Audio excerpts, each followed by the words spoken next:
Sport. Hits it straight back to the bowler and a return catch. ABC Sports coverage of Australia versus India. Towards mid-on, straight the stumps. It's hit the stumps. Straight drive. It's meaty. It's monstrous. It's six. Live on your radio, ABC Sport Digital and the ABC Listen app. It's the final game of this 8-game white ball series between Australia and India. It's the 5th T20 International, and India has an unassailable 2-1 lead as we welcome you to the Gabba. Hello, Quentin Hull with you for Grandstand Cricket on ABC Sport. Under overcast skies in the Queensland capital, the players are out warming up, getting ready for this 5th game. All eyes are on, unfortunately, the weather radar with some rain coming in from the west. We are going to get wet. It's a matter of just how severely it affects this 5th game with India, of course, getting the upper hand on Thursday night at Carrara. A victory to the tune of 48 runs to ensure, after their tardy start to the series, they can't lose it. There is no tiebreaker. There's no pre-existing trophy. If Australia wins tonight, we just share the spoils at 2-2. But if India indeed picks up victory, it will be the outright victor of this series, which had game 1 washed out in Canberra. Game 2, the Australians winning that one at the MCG by 4 wickets. India last Sunday in Hobart, levelling the series with a 5-wicket win in Bellerive. And then Thursday night at Carrara down on the Gold Coast, India making 8 for 167 batting first. We thought it looked a little under. It was plenty in the end, thanks mainly to some excellent spin bowling from India, and the Australians were all out for 119. So 48 runs, the winning margin there for the tourists. We're still about 10 minutes or so away from the coin being tossed here. There is a blue wave rolling down Vulture Street. Boy, the Indian fans are in, making the quick dash from ABC South Bank to here at the famous Brisbane Cricket Ground, coming down the street of the Vultures. There's a lot of Indian fans, and there's no general admission tickets available. So yet again, the public seating is sold out. Such is the power of this mighty team under Surya Kumar Yadav, who have been the measuring stick since they won the World Cup in the Caribbean and the United States, having only lost a couple of games. Australia's been pretty good since then as well, but India with the upper hand, as mentioned, in this series so far. Welcome again to the two men that shared the broadcast down the road back Thursday night. Darren Lehman and Nathan Horitz with you. Ritzy, welcome to you, your home ground. Yes, we forget that sort of 3 or 4 year stint in New South Wales. Yep. Welcome back to the Gabba. How are you? Yeah, good, mate. Thank you. Look, I'm looking forward to a really entertaining game. Fingers crossed we can get... it'd be nice to see 10 overs each. Look, I've played here a few times when the drainage is insane. It's great to play here, but it's not looking promising, unfortunately. No rain at the moment, though, Darren Lehman, which is good news. How are you? I'm very well, thank you. It's been a busy day, hasn't it? You've been everywhere, Flemington and the Gabba. Yeah, not quite. Yeah. But I hope that the weather tonight is better than Flemington today. Yes. Because it was cold and miserable there as much as the racing was good. Richie's gone minimalistic straight up. He said 10 overs each. I think we'll get more than that. If we get a stop, I think it's maybe... it'll rain for half an hour and they'll take half an hour to clean up. I'm not that confident. For our listeners, it is ominous, not looking to good, say the least. I mean, they're all out there warming up, which is great. The crowd's pouring in. It'll be, as you said, sold out again. Sea of blue. They've supported this one day and T20 series unbelievably well, haven't they? It's been a great start to the summer. From an Australian point of view, you would like to be in control of the series, but they weren't. They got outplayed the other night. I thought India bowled and fielded exceptionally well at the Gold Coast. That was as good as I've seen a team bowl in T20 and defend a total that we all thought was about par. Yep.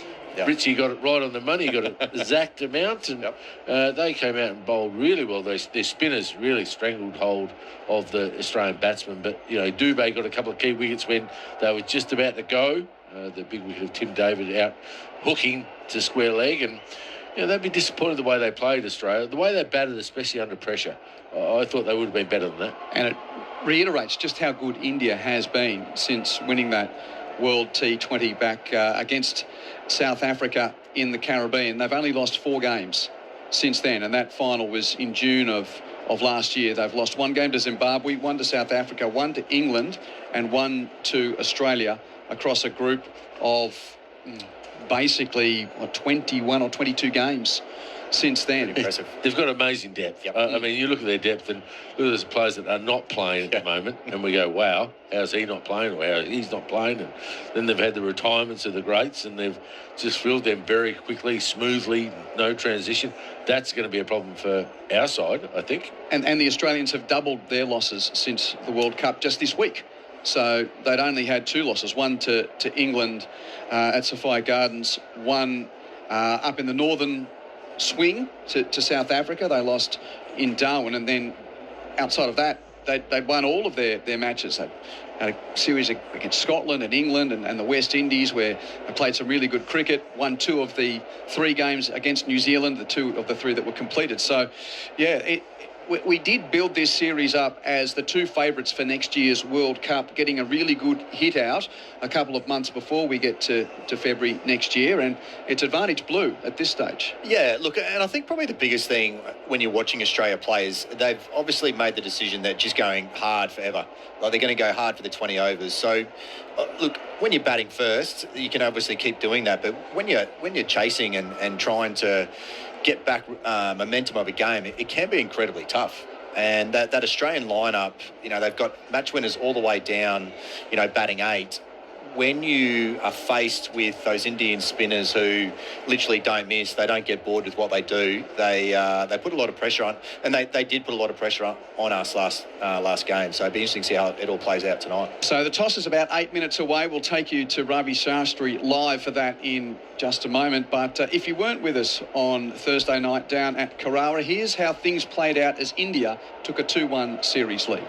In comes Dorsius over the wicket. Fuller this time. Scott up in the air. They'll chase it back here. Fielders converge. And the catch is dropped. Dropped out there at third man. Bartlett ran across. It was up there a very long time. And it spills out at his fingertips. Here comes Bartlett. And Shakshama chops away at this. Clears the infield. 1 bounce and 4. Dorsius starts new over here. Left arm quick into Shubman Gill. And he charges. Stumps it back over the bowler's head. A few bounces. And it will beat Maxwell on the rope for 4. Abhishek charges Zampa, hits him over the side screen for 6. Welcome to the attack, Mr. Zampa. Zampa tries again. Abhishek heaves. There's a man at long on, and it's Tim David who takes the catch. Abhishek Sharma departs. He's out for 28. Dubé on strike. Here he goes. Big lofted drive, high and about 20 rows back. Massive strike from Shivam Dubé. Ellis into Dubé, bowls! And he misjudged that. Dubé was beaten, leg stump, knocked back. India lose their 2nd wicket. Zampa tries again here. 4th ball the over. But this time, same result. Make no mistake this time, that's gone 2nd tier. Back-to-back 6s for Surya Kumar Yadav. Ellis changes ends here as he's in here. Bowls! Picks up the wicket again. Shubman Gill looking to pull across the line. Ellis breaks through for his 2nd pole. Bartlett bowls to Yadav, who puts him high in the air. Has he got the journey to carry the rope? No. Can David catch it? Yes. Good catch. Tim David takes the catch on the deep mid-wicket boundary. Start of a new over. Reverse sweep. Oh, he's hit that off the back of his bat and it's caught by the keeper. That's spooned off the hillside of his bat and has been caught by Josh Inglis. Runs into Washington, drives him straight to Kuhneman at mid-off. And Ellis has another wicket. Stoinis to Axar Patel. And Axar hits him for 6 over mid-wicket. Philippi was on the rope. He needed to be on Joel Garner's shoulders to be any chance of catching it. India, compulsory close after 20 overs, 8 for 167. Here he is to Matt Short. It's a flat ball which is launched up onto the onside. 5 or 6 rows back. Inglis is bowled. Leaves his ground, has a swing, loses his stumps. That's just what India needed. Dubé on a very straight approach. Bowling to Marsh. Slow ball which he heaves towards deep backward square and is caught. Arshdeep Singh making great ground to his right. Sends the Blue Raptures into jubilation at Carrara. David. And he does launch this up. high over cow corner into the third tier of Carrara Stadium. Absolutely huge from Tim David. David waits and he pulls this up in the air, miscues and caught it mid-off. Wow. Man comes around from extra cover. A simple catch taken. David's out for 14. Philippi waits here as the left armour comes in. Up in the air and he caught. Clipped it straight to Chakravarti at mid-wicket. Philippi's out for 10. Chakravarti here is Maxwell reaching and bowls. Gave himself plenty of room, too much room, and Chakravarti strikes on the off stump. Maxwell out for 2. Washington bowls to Bartlett. Leading edge straight back to the bowler, caught and bowled. Washington's on a hat-trick. Bartlett's out for a golden duck. Zampa now on strike. I'll give Shubman another chance. He's hit it down his throat. Doesn't make the mistake that time. Game over this time. India lead the series 2-1. Australia all out for 119. India has won by 48 runs. So Shubman Gill was the best with the bat with 46, and they were 2 for 121, India, but then it seemed like the Australians did a really good job to rest the momentum of the batting from the tourists. 8 for 167, 3 wickets for Nathan Ellis, and well done for Adam Zampa as well, with little baby Cecilia being born in the 24 hours before, and he turned up to play cricket at Carrara. He picked up 3 for 45, and then after Mitch Marsh's 30, he was third man out. The wickets kept on falling, and mainly because of the spinners. 2 for Akshar Patel, 1 for Chakravarti, 3 for Washington. Sundar spin to win, and indeed it worked for India, Darren Lehman and Nathan Hobbs. Yeah, Chakravarti and Akshar Patel, they had to bowl in the power play as well. They did a great job. They bowled a lot better. I mean, Patel bowled beautifully to Mitch Marsh in that sort of 6th over, and really, once they got that extra wicket, they just clamped down. They didn't bowl a bad ball. They didn't try too much. Adam Zampa, again, he did a good job as well. Got hit for a couple of big sixes, but outside of that, he was good. The spin just dominated the Gold Coast the other night, which would have pleased you, Nathan. It was good to watch. We both probably called the wicket a little bit wrong, didn't we? We thought it was going to play quite true, but it during the evening, but it started to slow down. And, you know, even Dubé with his off pace, and they just executed so well, and Australia, you know, they were just missing a cog, weren't they? Well, it didn't spin too much, to be fair. It didn't spin. It just, they bowled a really nice length. Yeah. And you couldn't get under. You couldn't sit back and pull. You had to play front foot shots, and our blokes couldn't cope with that, which is a really interesting sign leading into where the World Cup is in February. We've got to find a way to play spin better than we did the other night. A deeper conversation which we can get into throughout the evening. By the way, you're welcome to join us on the SMS. The number to get in touch is 0467 920 222. Please send us your name and where you are texting from. 0467 920 222. Just for our listeners watching the warm-up from the Indian side, the ball is swinging around. So it's quite humid out there. We're obviously expecting a bit of rain, but you know, it is certainly going to swing around. So you would think both sides would bowl first, especially in a rain-shortened game when the toss is coming up soon. But the ball is swinging quite a lot. And you guys know this surface really well. I went out to have a look. The grass coverage is solid, as we expect, from the Gabba. A few little cracks in the pitch, but what does that mean? You guys know these conditions better than most. Oh, as Book was saying, this swing's going to be the thing that's going to be hard to play early doors. You know, look, if India win the toss and bowl, you would have remember last year the Heat, those few early games they were playing when it was swinging, when they batted first, they were 2 for 20 or 3 for 30 quite early. I don't see it too much differently tonight. And when you have two teams that are just literally going hammer and tong, make it very interesting. Ravi Shastri is taking position. So too is Mitchell Marsh and Suryakumar Yadav in the middle of the Gabba. So the toss is imminent under cloudy skies at the Gabba. But it looks like we're going to get away on time. Let's hope that the Wollongabba is a patch that doesn't get any of this rain coming in from the west, because it certainly has been trucking across the southeast of Queensland from inland, pushing its way out to sea, and it certainly looks like we're in its path. But we can live in hope. So the great man from India is just waiting for the cue from the floor manager, and here we go. Here's the toss. terrific matches over the last few years. It's the Gabba, and it is the venue for the final game in the T20 series between Australia and India. Already a buzz around the ground as we come to toss time. The two captains, Mitch Marsh, Surya Kumar Yadav, match referee Jeff Crow, all in readiness. Mitch gives it a flick, tails is the call. Well, the run continues, and what do you make of the surface? What are you doing, Mitch? I went with bowl first. Looks a good surface, so it's always great here to come play this great stadium. Must-win game because, you know, going into the World Cup, you can prepare as if it's a final. Yeah, not quite, but it's certainly a chance to draw the series. Lots to play for. I think both teams play some great cricket this series, and ourselves, it's another chance for us tonight. If you reflect on the last game, you had your moments. 67 for one. You were, cruising at that stage. Yeah, it was a bit of a indifferent surface. We had to go about our chase in a different way. I thought India bowled terrifically, so that proved a challenge for us. Different conditions tonight, so really looking for our boys to get back to our style that we've been playing. Yeah. And bounce and true bounce on this surface. Any changes in your side? No changes, thankfully. That's a rattle off 4 changes tonight, Ravi. Okay, good luck. Thank you. Cheers. Surya, your luck with the toss that doesn't improve, but you're up in the series. Yeah, absolutely. I mean, until or unless you're winning the game and losing the toss, it's completely fine.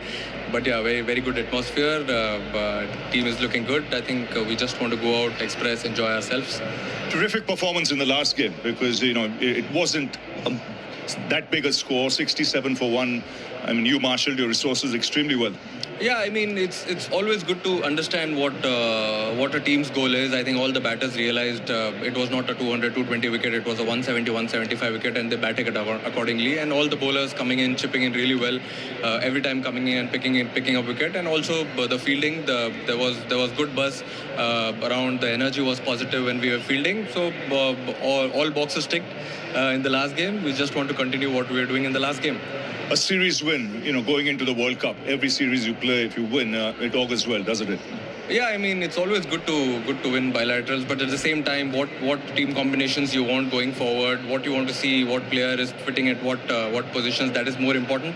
And I think everyone is doing that really well, understanding their responsibilities, and that's what I want, and it's going really well. You said understanding positions. You satisfied with what you've seen here? Yeah, I mean, it's completely fine. Other than openers, I think this is one format where everyone has to be really flexible with their batting positions, and boys are understanding that. It's about coming in, playing those 10, 15 balls, making a difference in a game. For me, that's what T20 cricket is all about. Yeah, it's a team sport. At the end of the day, you bat together, put runs on the board, and then defend. And your team for today? We have one change. Tilak Verma is resting. Rinku Singh comes in. Have a good one, Surya. Cheers. So that's the news from the centre. It's Australia who won the toss again, and they've decided to bowl first. So that makes it 7 out of 8 across the 350 over games and the 520 over games. Mitchell Marsh is having a good run. He won all 3 tosses in the one-day series. And by my records, India won the toss in game 3 of this series in Hobart. But outside of that, Australia's had choice throughout this white ball series. So India, not surprisingly, has been sent into bat with clouds around the Gabba. The Australian 11 is the same as the team that was defeated on Thursday night at Carrara. So that team is Mitchell Marsh, Matt Short, Josh Inglis, Tim David, Josh Philippi, Marcus Stoinis, Glenn Maxwell, Ben Dorcius, Xavier Bartlett, Nathan Ellis and Adam Zampa. While for India, Tilak Verma is left out tonight, which allows Rinku Singh, the left-handed bat and right-handed spinner, to come into the team. He's a Kolkata Knight Riders man, Rinku Singh. So the Indian team is Abhishek Sharma, Shubman Gill, Surya Kumar Yadav, Akshar Patel, Rinku Singh, Washington Sundar, Jitesh Sharma keeps the gloves, Shivam Dubey, Arshdeep Singh, Varun Chakravarti, and the great Jasprit Bumrah. And interesting to look at this Indian team. Here we are Saturday night in Brisbane. Next Friday, there are 4 guys that are playing tonight that are in that test squad and a chance of playing in the first test against South Africa. So that's Shubman, Akshar, Washington and Jasprit Bumrah. That's a pretty quick turnaround, but they've got a job to do tonight before they can think of getting back to red ball. You wouldn't have dreamed, Buff's having a laugh, you wouldn't have dreamed of it even 5 or 6 years ago, Darren. But it's amazing how things change now. I'll tell you what, they probably get the flight out. There's a 2 o'clock in the morning flight overseas, so they'll probably get that. They'll probably fly out tonight. You know all of the connections, Darren. It's unbelievable what they can do and who can play. And you doubt they're going to play. You would think the Quicks, would you? I know they've been named, but they might give them a week off. Surely Jasprit Bumrah plays a Test match against South Africa. You would think so. And Shubman Gill's he's the captain, well, so he plays. He has to play. So there's 2 of the 4. The Axar and Washington are the others. Maybe not. Yeah, we'll have to see. Well, if they're going to produce spinners, then Axar and Washington Sundar, you think, would play. So be very close. Well, Kuldeep's been sent home. He was a part of the white ball squad, so Kuldeep Yadav obviously maybe closer in that regard. Maybe. And you think they're going to play straight up, the best side against South Africa that they can. It is a quick turnaround. They'll be there tomorrow night and rest up for a couple of days and train and away you go and play. So I don't mind it because I love seeing the best teams play. Too often we don't get the best teams playing, do we? And I think they're trying to do the right thing. India win this game, win this tournament outright. Australia are trying to level the series. And they'll have to play a lot better than they did the other night. I think Mitch Marsh summed it up well at the toss there. They went the same side, so they've given everyone the opportunity to perform. A little bit, I feel for the young Marley Beardman a little bit. Yeah. He's been in the squad the whole time and he's missed out. Who's on notice in the Australian 11, or even in the broader squad? I think they're pretty comfortable where they're at. I would think they've probably made a decision on Owen, it looks like. They've left him out, the last couple of games. So sure to be the one, though. Sure to be the one that would have to perform, I think. He looks like he's that sort of Mr. Fix-It man, 1 to 7. Yep. Everyone else will be pretty stock standard. Head's going to come back in for the World Cup. So I think they're sort of looking around that sort of bowling lineup would be another one. Maybe they like the left arm option with Dorsius, don't they? Spencer Johnson's not fit. They do need a quick, though. They do need someone fast. That out and out. It's and that's why you and I were saying earlier, it would be nice to see Beardman play. But, look, I'm probably the same as Buff. Probably short. I'd love to see him bowl a little bit more. Looking to see taking over that role from Maxwell just that little bit. But, I don't see too much there at all.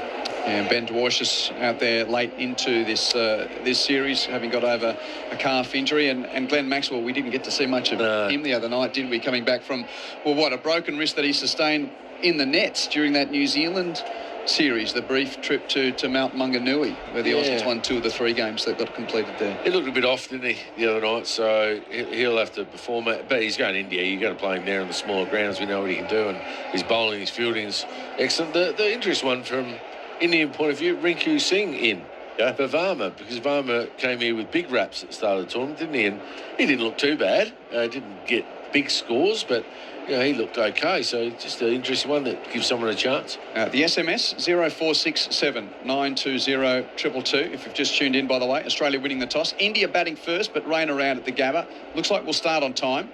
Whether we get away without interruption is debatable. G'day to Cliff from Kalgoorlie. Nice to have your company. He texted, why isn't Owen playing and opening? He made the fastest 100 for Tassie in the Big Bash. Well, and that's where the problem is, isn't it? Because Short was Player of the Year for the Big Bash last year, and he opens the batting as well. So that 2 years ago, Philippi opens for the Sixers. They've all got openers.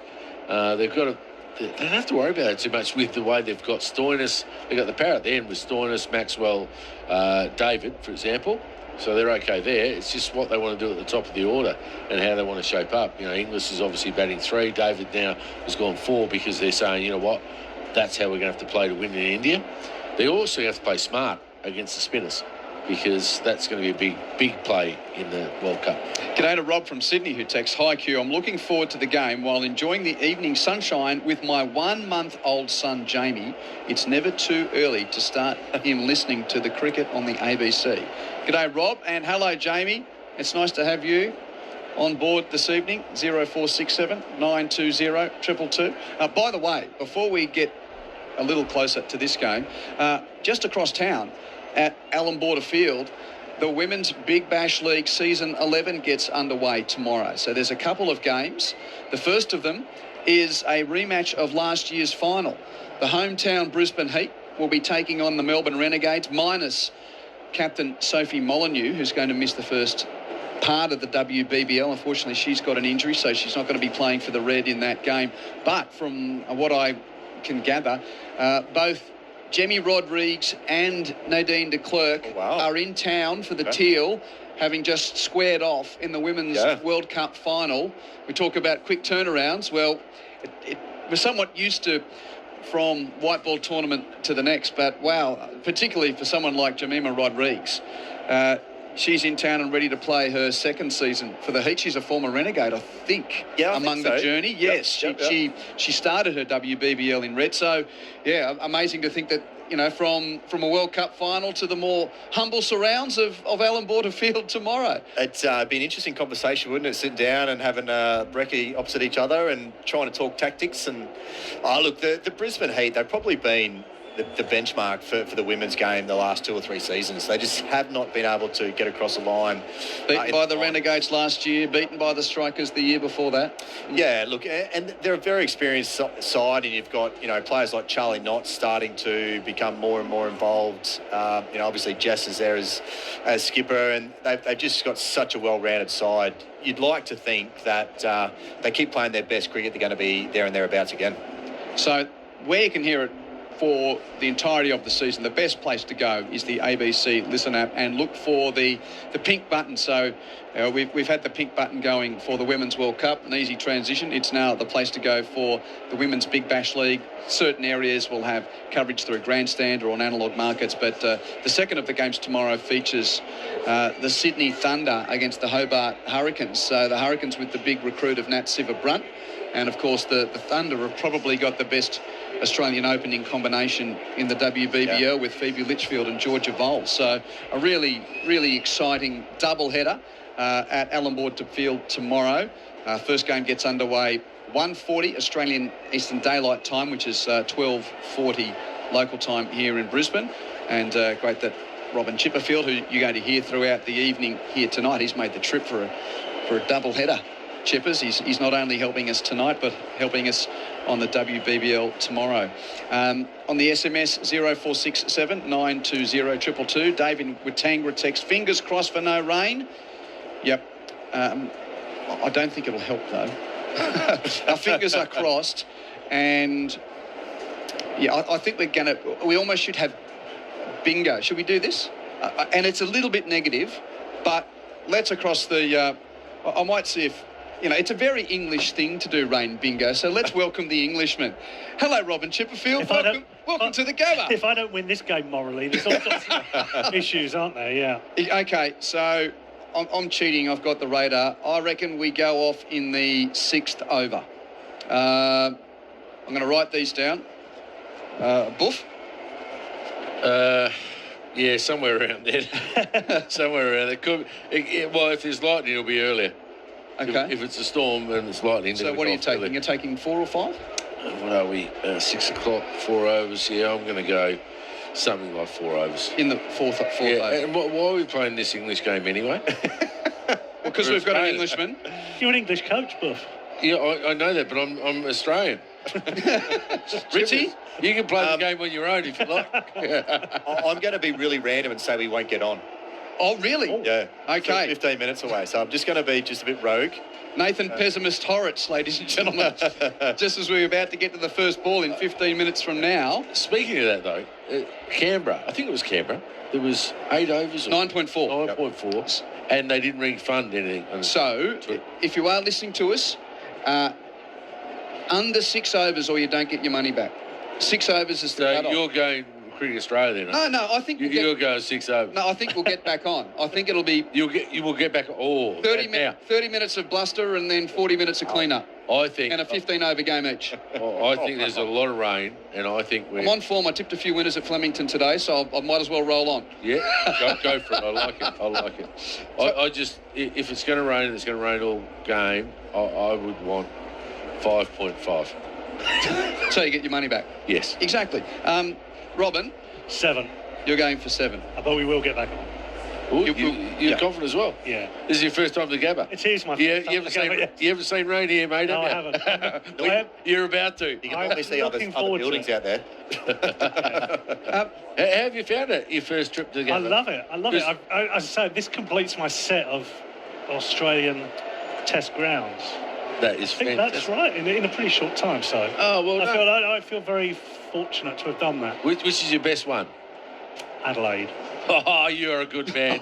You can It's only stay. I'm working with you for the next That was 3 a hours. Dorothy Dixer. You can stay and live here wherever you like. But the thing you will appreciate, Robin, it's the best view from the commentary box that we get around the country. It's the closest we get to the pitch because we sit basically just to the left of the players' viewing area, which is what's widely regarded. It's the short boundary here because as much as we play Australian football, the wicket block isn't right in the middle of the Gabba. It's slightly shifted northwest, slightly to the corner that we're sitting in. It's why we talk about the so-called short boundary for the batsman facing the bowling coming from the Bolcher Street end if they're then hitting straight.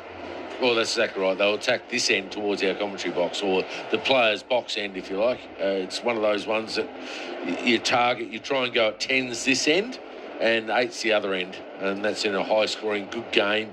If the wicket's good and true. You know, I've seen 200 here and chased down. Sorry. I've seen that a couple of times. Yeah, I've been part of that. Yeah, I've coached a part of that. You can't stop the scoring once they get going. But I've also seen the other side of the coin where it swings around early and you can be in trouble. So whoever starts has got to bowl well early. Make them play. Make them play with a new ball. And when it does get here at the rain, you want to be on top of it. You want to get wickets. So you're controlling the Duckworth Lewis as well. So, you know, that's the big thing for me.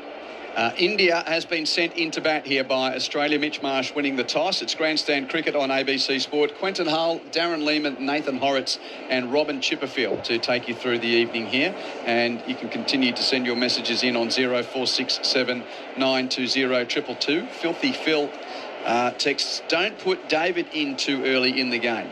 Play Maxi before David. David is a finisher and with no Owen, 12th over onwards, according to Filthy Phil. Agree, disagree? Maxwell ahead of Tim David? Disagree. Yeah. Disagree, only because David showed the other night what he can do in the game at, where was it, Canberra? Where did he bat 4 and whack it?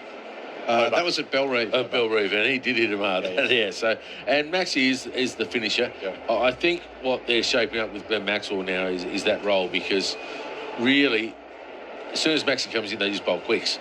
They just say, right, we're bowling quicks. He got out the spin the other night, but they had the quicks saved up for the lower order. So that's one game plan India will do, and a lot of teams will do that against Australia. They'll save their quicks a little bit, run their spinners through the middle of the game, and then have their quicks come out their lower order, if you like. I reckon David in India batting 4 against spin will be key. You know, look, if he can still, obviously in Australia, the wickets aren't spinning too much, but ball spinning away against David, you know, I think teams playing against him will look to target those stumps with the ball spinning away quite early. And interesting, we look towards India in February and March of next year for that T20 World Cup, and most of the Australians have got a pretty deep bed of experience in the IPL. They've all played over there in India, but Matt Short's one that has sort of come a little bit late to the IPL, having played for Punjab in 2023. He's only played the half a dozen games. So Short's a good watch. He's the one guy sort of in that Australian top 6 or 7 who hasn't got the same depth of 20 over experience as a lot of his peers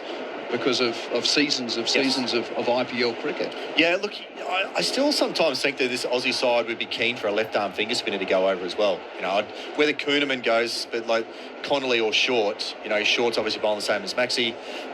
You know, Cooper, Connolly spinning the ball away, left-handed. You know, just something a little bit different in that middle order as well. Connolly might be that spare batter as well. Yep. You know, he might jump in the reckoning there at 15. You would think they would definitely take left armour. So it's either Kuhnemann or Connolly. If they're going out and out spin, it's probably Kuhnemann. If they want a bit of both and cover, they'll go Connolly. Yep. Well, the good news is that we're going to get away on time. And that still 10 minutes, Q. It is the season. So here's the grandstand cricket sweep. Nathan Horrocks doesn't think we'll get on at all. Darren gives 4 completed overs. I've got 6 completed overs, and Robin Chipperfield's got 7 completed overs. Hopefully we're wrong and we get a bit of luck. Hopefully it's at least 15 each. That'll be a great game to watch. Sorry, going back to Chippers, I'll bring him in here. Did you catch the public transport? Because you know I'm big on public. You are big on public. I didn't actually, no. I walked. Wow. Is it? Oh, you walked. That's okay. Is it to be admired? Well, I saw you on X. You were posting pictures. Yeah, I was walking to the ground. It must be a pleasant walk, so I thought I'd... It was a bit hot. Yeah. It was a bit hot. It's very sticky. Yeah, it was a bit hot. But yesterday I caught public transport out to Wynnum, all the way in the train, 50 cents, fantastic. Which is the best ground for public transport? SCG ground to hotel, definitely. Now that they've got the light rail in Sydney. Light rail. Yeah. Adelaide, you just walk everywhere. Well, you get to the railway station and walk across the bridge in Adelaide. Yeah, you do, or you can just catch the train down King William Road. It's fantastic. Public transport's getting better. It's the way forward. Well, you know what's happening. They're building, of course, an underground train station just in time for this venue to be decommissioned after the 2032 Brisbane Olympic Games. But am I saying they're going to put up lots of social housing and housing? Yeah, is that right? So part of the plan is they're going to build, there's private enterprise which is going to build like an entertainment centre, literally just across Main Street on the other side of the road, which is going to be used as part of the Olympic infrastructure. And the Gabba Cross River Rail station is going to be underneath it. So I think it will be up and running for a couple of years for events here, but then basically this is going to be used for, I assume, cricket in the 2032 games. It's not all locked in, but after 2032, this will then be reconfigured, decommissioned as a sports venue. I think they're going to put sort of urban planning. I think of, around Docklands where they've got a lot of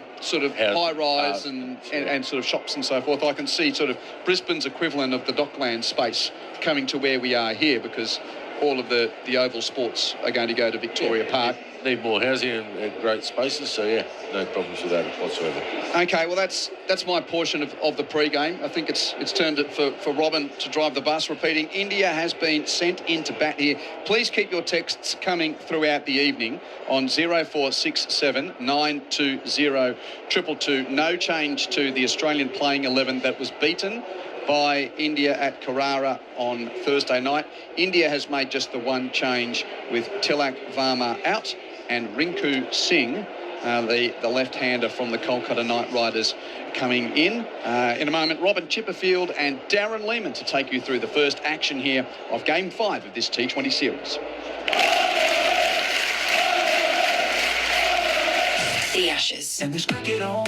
Rushes in and bowls it. Yorker and bowls him. ABC Sports Summer of Cricket on your radio and on the ABC Listen app. ABC Sports coverage of Australia versus India. Flicks this away beautifully over the rope for 6. He's bowled straight through it. Continues, he knocks him over. Live on your radio, ABC Sport Digital and the ABC Listen app. So Australia needing to win tonight to level the series at 2 apiece with that one washed out match much earlier in the series. The anticipation is building. The atmosphere is building as well here at the Gabba as the players begin to make their way to the edge of the boundary rope.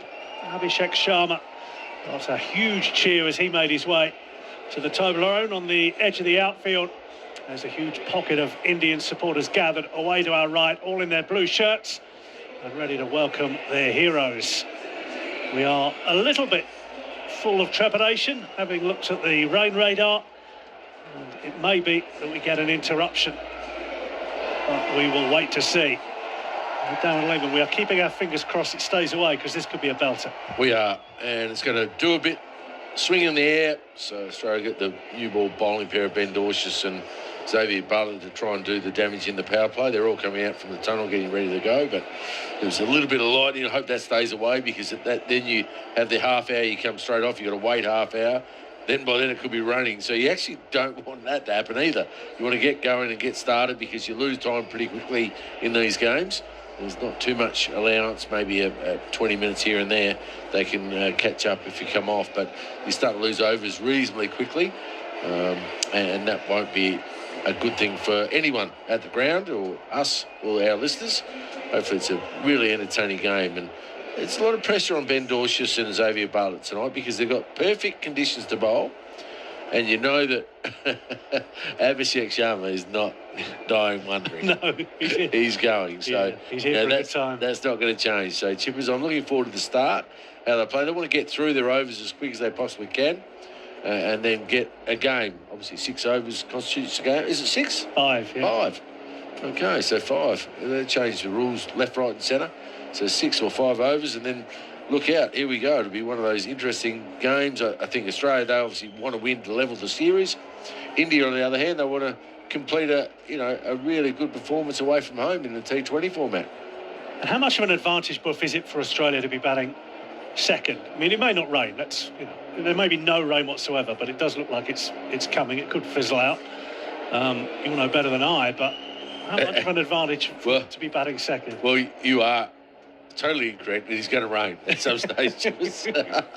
I'm just keeping my fingers crossed it fizzles out. So am I. I'm clutching onto straws. So am I, mate. But it is an advantage, especially if you don't play a certain amount of time. You know, if you're a 10-over game, you've already started 4 or 5 overs. It's quite a big advantage for the team batting second. So they haven't quite worked out that Duckworth-Lewis as such with the shortened game, the T20 game. There'd be masses of calculations going on trying to get it right, and they are getting it better each and every time as they have more information, as the crowds start to go off with India again. It's a away game for the Australian team, you can comfortably say.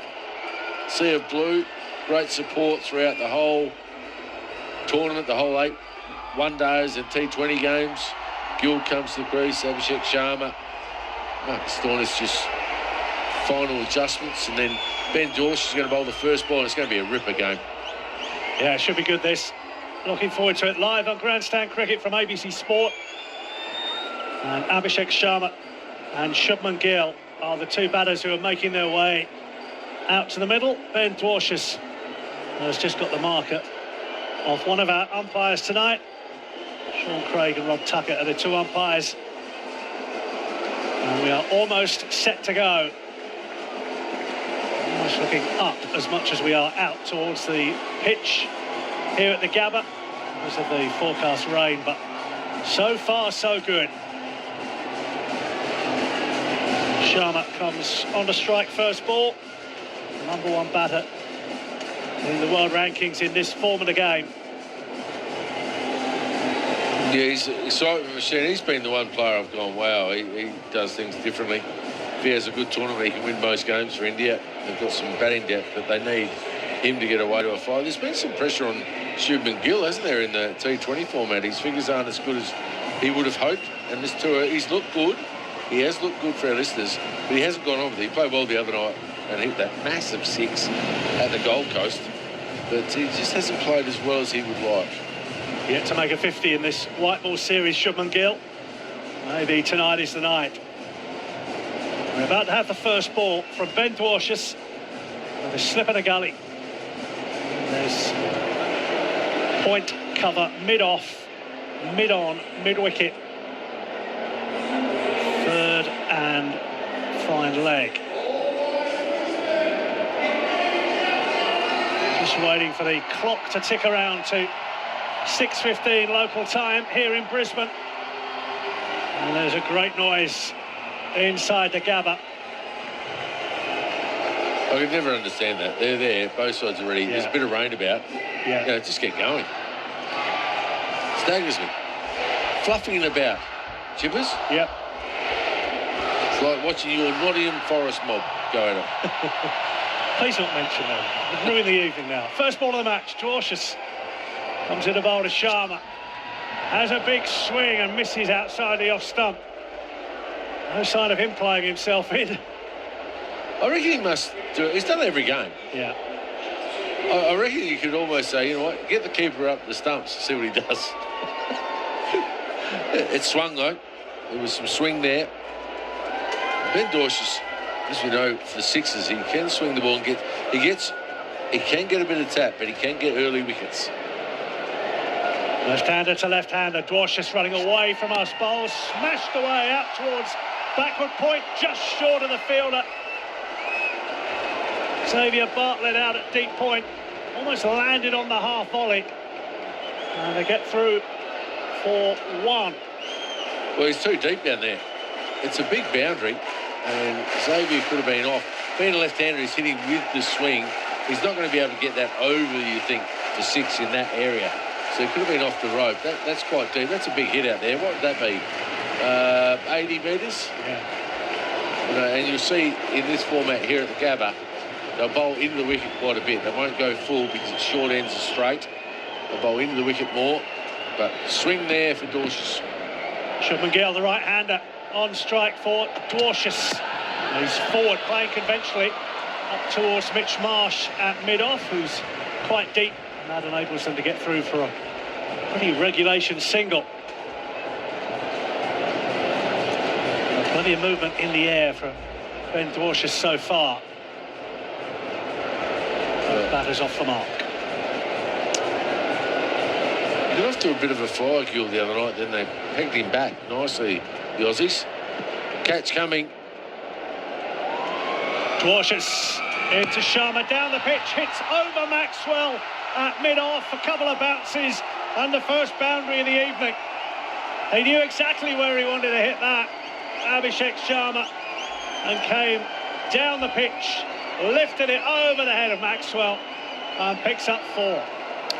Well, he just goes over. He swings hard. It's quite a fluid swing, though. And he got that over mid-off, so it says to me it's not a quick wicket if you're doing that with a new ball. Dwarshuis into Abhishek again.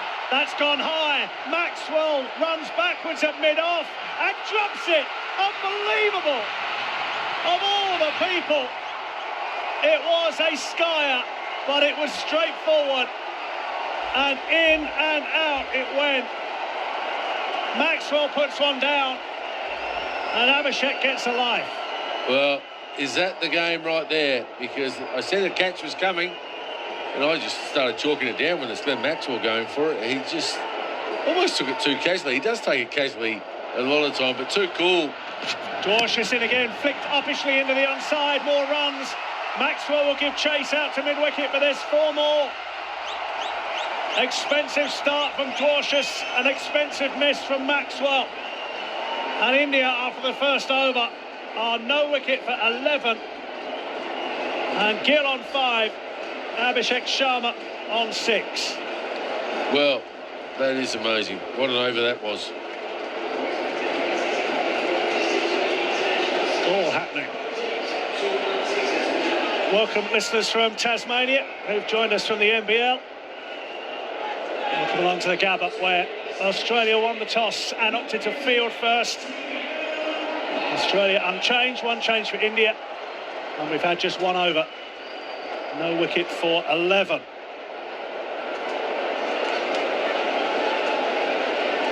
Huge noise inside the Gabba. They've enjoyed what they've seen so far, including the drop catch from Ben Maxwell. Xavier Bartlett to bowl from the Stanley Street end, down the pitch again, sliced away, over point. This time it will be reeled in by Nathan Ellis, and they come back for 2. Well, he likes to slice them, doesn't he? I just wonder whether they should be having that man a lot squarer and have the almost point and have 2 finer gullies, if you like, and square the point up a bit more, because a lot of balls go in the air there. Probably hit it a lot finer. Then he just goes, though, doesn't he? Length. You've got to be trying to, like the catch, hit high on the splice of the bat. Bartlett, and again, this time it's a bit shorter, nudged into the onside by Abhishek Sharma, and through for 1. No wicket for 14. Sharma on to 9. Gill has 5. Just going back to that catch, it looked a bit casual from Glenn Maxwell last over. I know he's had the sore wrist, but he swallows them up. And they're the sort of catches you just need to take in the first 6 overs when there's a bit of rain about and you can have a shortened game. You need every wicket helps your cause.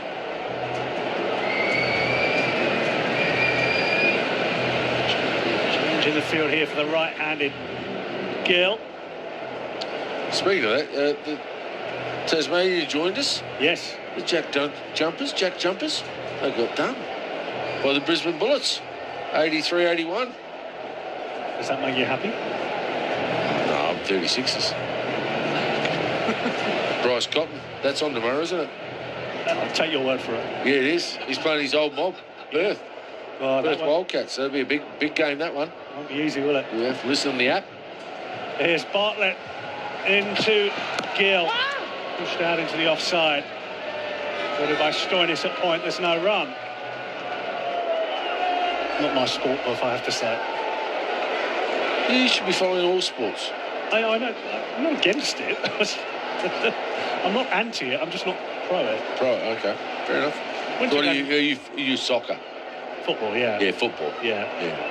I call it soccer here, football, when I go to England. Do you? Trying to simulate, do you? Just do what you're supposed to do. Here's Bartlett into Gill, who drives nicely but finds mid-on. And there's no run. Maxwell this time fields cleanly. Did you get much stick this year when you were in the UK for the upcoming Ashes? Lots. Did you? Good. Yeah, it was, and that's okay. That's what you get. Yeah. I mean, it was no dramas. I mean, in a nice way. Yeah, it was joyful all the time, and my response was joyful. I was so happy that you've won a Test match. You haven't won a Test match for 14 years. Well, you know, Ashes have been done in 12 days the last 3 times. Bartlett in, down the pitch comes Gill and strikes uppishly through the offside between cover and mid-off and picks up 4. Beautiful shot. Absolutely creamed that through the covers. Advanced down. Must be a good wicket. It hasn't swung as much for Xavier Bartlett as it did for Dorcius, but they are going with the swing when it does happen there. That's a beautiful shot. Real quality from Shubman Gill. You see a real difference in attack from India compared to the Australian way. They like to advance down where Australia will stand still and play their shots. Bartlett again into the Gill, cuts away, 1 bounce down to third. Dwarcius is the fielder and will keep them down to 1. No wicket for 19. Well, good start. 2 overs gone. Yeah, if you're Indian, good start. You're worried about the swing early. If you lost an early wicket, they had a drop catch, of course. But that's a really good start for India. 10 and over. If you keep going here at the Gabba, you can get a big score. That seems a pretty good track. Yeah. Curator always does a good job here. The boys have kept it on pace. Hasn't gone off the straight, really. A little bit of swing. Last over from Dorcius, maybe the odd one from Xavier Bartlett. But all in all, a pretty good wicket, good conditions. Dwarcius to continue. And there's a gully. 6 inside the ring. Fine leg outside the circle as Dwarcius comes in. That's a wonderful shot through the offside. That's as good as anything we've seen so far from Shubman Gill. Over pitch from Dwarcius. And Gill forward, driving through the offside. And picking up 4. He moves to 14 off 7. And it's no wicket for 23 after 13 balls. Beautiful shot again. Great exponent of the cover drive. Shubman Gill, class player. Here's Dwarcius. Left arm over the wicket. This time Gill shorter of a length, and Gill just pushes it out on the offside. And there's no run. There are 2 stats I read, because you see loads of articles in the build-up to the Ashes. 2 stats, one we've touched on already off-air, but have kind of staggered me this week. The first of which is that, and I can't believe it's right, but it said that England have won 5 tests in Australia since 1980.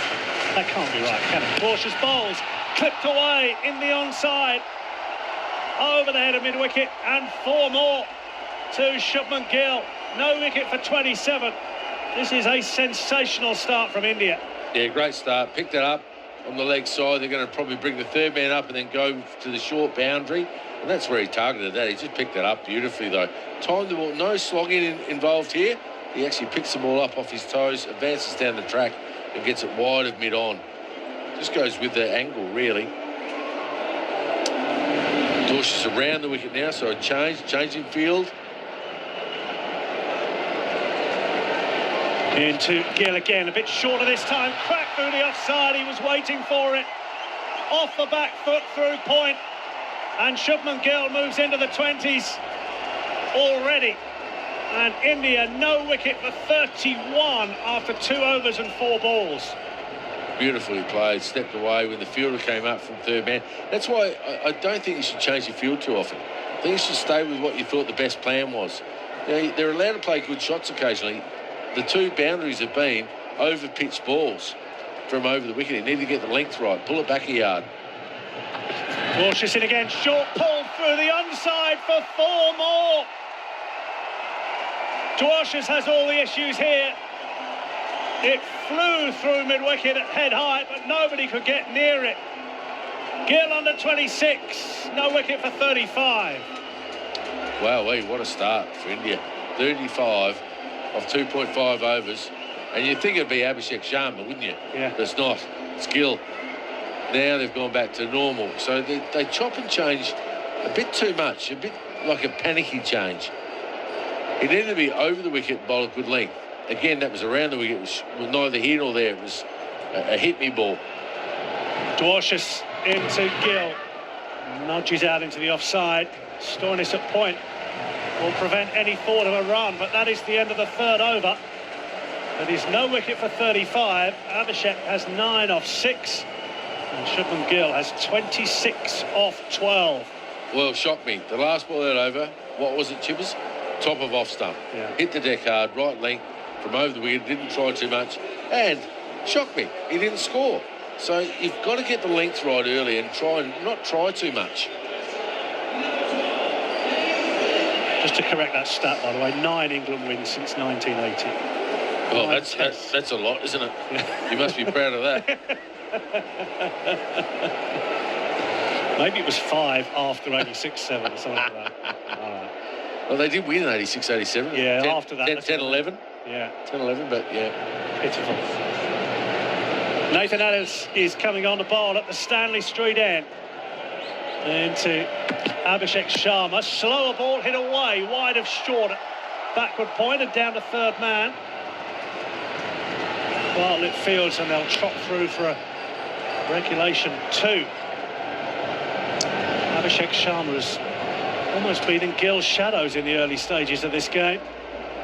Lovely loose wrist. He just goes through the ball. He sort of slices it where he wants to. And we've got the 2 men, as we spoke about. Short 3rd man, if you like. He went finer that time. It's been an assault from India so far on the Australian bowlers. Ellis, very much the pick of the bowlers for Australia in this series. Bowls outside the off stump. And it hits to Stoinis again at point. And there is no run. Well, that might bring a wicket because there's a run there. They're on the ring. He fumbled at Stoinis, but he did dive. That's the sort of change you need where you get a wicket out of nowhere. It's been absolutely scintillating batting. One wicket. Not great bowling. Not great bowling. No. 1 wicket for Ellis in the first game, 2 in the second, 3 in each of the third and the fourth. In this T20 series. He's in again. Short, top-edged. Down towards Dwarshuis at fine leg. He's put it down. That's 2 in the opening 4 overs. And they were 2 straightforward chances. This was a little bit more tricky than Maxwell's, but not a lot. And Dwarshuis running in, got both hands to it, and it almost burst through his hands and hit the floor. And Abhishek Sharma survives. Well, he wasn't sure what to do there, whether he get there earlier and go with his hands up, and then he slowed down and put his hands to the ground like a comfortable catch a baseball catch, if you like the Maxwell, and just straight out of his hands. No wicket for 39. Here's Ellis in again, crashed away through point, but it'll be stopped before it reaches the rope. Bartlett is in the way and keeps them down to 1. Well, 2 big chances, isn't it? And nothing worse than dropping a catch in front of the packed house. Home game. Needed an early wicket. He's given 2 chances. How many chances do you give someone like Abhishek Sharma. Straightforward chances as well, really. None for 40 or 3.4. It looks, and they're changing the field again. They've gone 2 out on the hook. He'll probably try and step away and carve it through the offside. No fielder out on the boundary on the offside as Ellis comes into bowl, and that's worked by Gill into the onside where there's nobody between Josh Inglis behind the stumps and mid-on. So they get through for a comfortable single. It's intelligent bowling from Ellis. There is definitely a plan there. And at this stage, if there's a single, it feels like a win for him and Australia. Good start. 6 off 5. Little changes. Should have had a wicket if it goes for 4 this ball. It's a good over again for India. If a dot or a wicket, it's a win for Australia.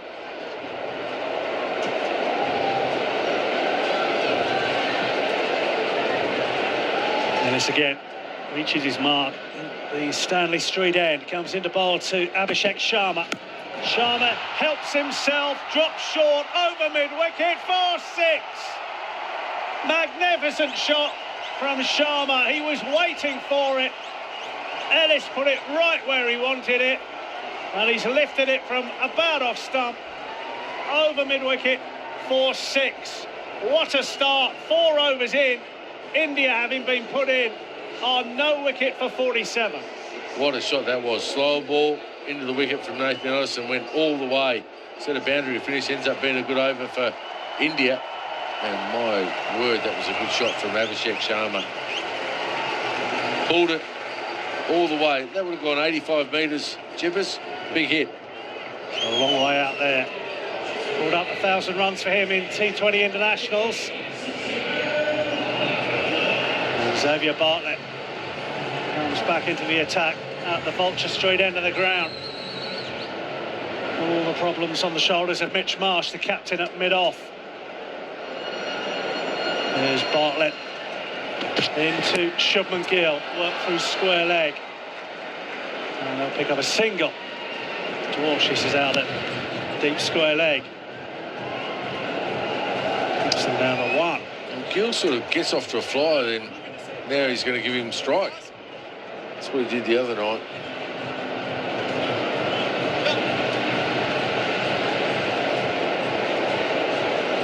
Plenty going on here. The Gabba, pleasingly the rain is staying away. It is, isn't it? Oh, I'm out. Horry's out. He's gone out ages ago. He went out ages ago. On Thursday. Nostradamus. He was good the other night, but not so good tonight. There's Bartlett, full toss, driven straight to Maxwell, shies at the stumps, and Abhishek Sharma might have been struggling had it hit from Maxwell. He was dawdling a little bit, the left-hander. Fortunately, the throw from Maxwell, from his perspective, was wide. Again, charging down the wicket, trying to get through the offside. They just don't give you any respite. They just... And then it puts Xavier Bartlett off his game. His normal game is to hit the deck and swing it away or into the left-hander. Bartlett to Gill, who swings and misses as he tries to pull it away into the onside. And it goes through to Inglis. That might be the first ball he's gathered, the Australian keeper. No, the first ball was a dot, wasn't it? This gathers this one. Good bowling there. That's more what Xavier Bartlett's trying to do. Hint of shape away, but that one actually nipped back a little bit.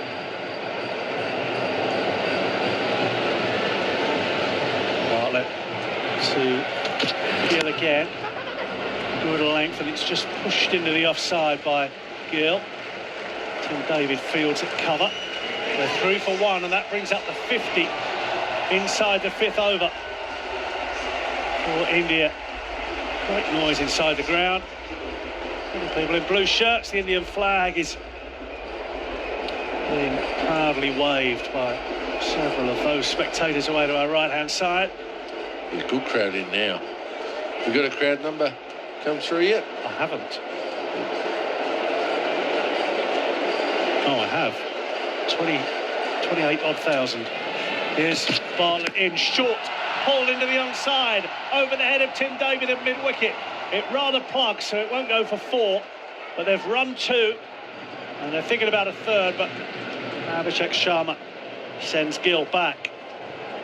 Remains at 2. No wicket for 52. 1 ball left of the 5th over. Well, again, under some pressure, and they've actually again tried to bowl a bit shorter. And I reckon we've had something. Here you go. We've had some lightning. I reckon they've got to leave the ground, and that means rain's coming. And it's 4.5. I'm on the money. What was your prediction? 4.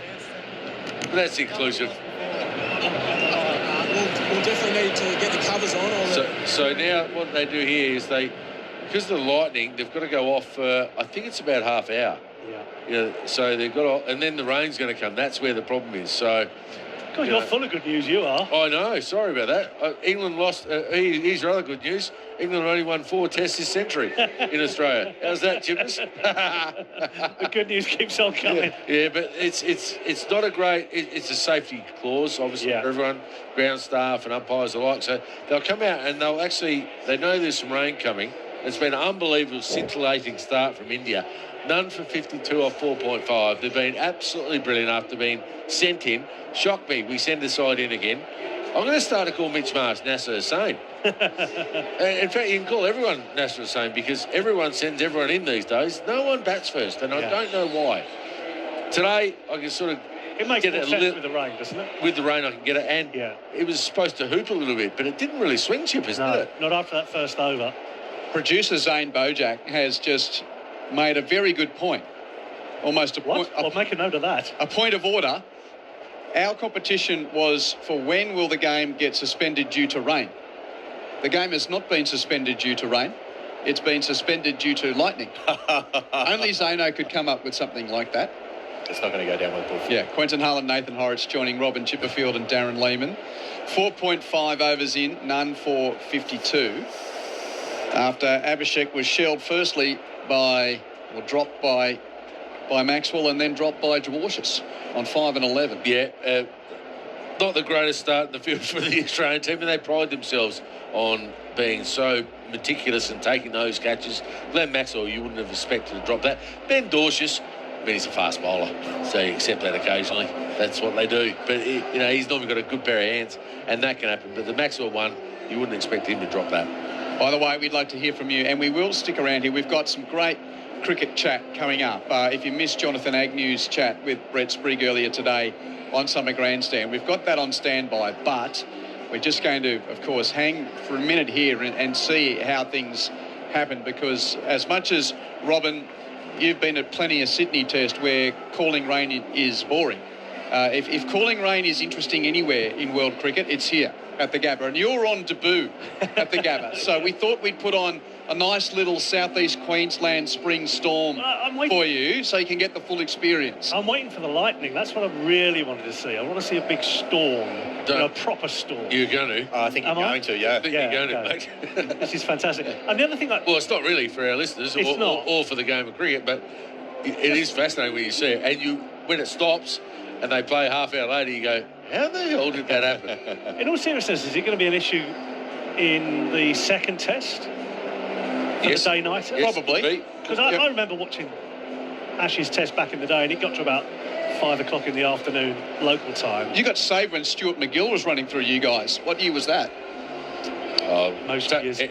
Most years, any leg spinner was bowling to England. Any bowler, really. But yeah, it would be about 5 o'clock. But obviously, day-nighter this year. So is that going to be a... Yeah, well, fingers crossed not, but, you never know. You get some great nights, don't you, here in Brisbane? It can be beautiful, but this one is obviously... Look, they're pegging up as well, the ground staff. They know this one is going to be quite big, I think. If you're listening around Brisbane, send us a text. Yes, that'd be good. Yeah, especially from sort of... Your place okay? I don't know. I'm up north, though, aren't I? Yeah, north. Where are you, Ritzy?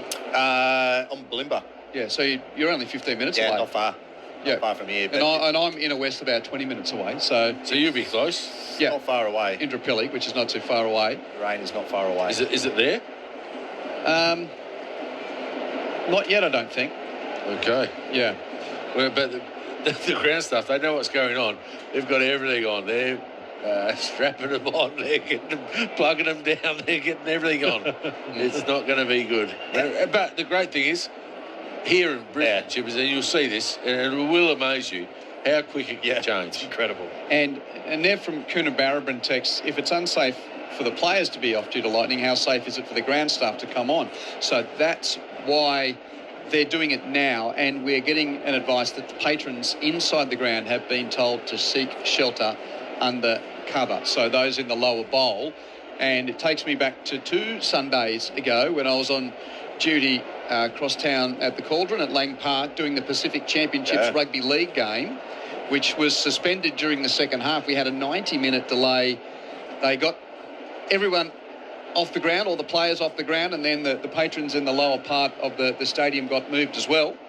Eventually they moved, and then thunder and lightning, very, very frightening, so to speak. So it's a bit unusual for me. I am looking forward to it because I'm just used to light drizzle. You know, you're used to misery. Yeah. We actually bring it in Australia with rain. Been long enough to get a storm. England just do misery, and at least we'll do it like most Australians with a bit of flair and bang and crash. Proper weather.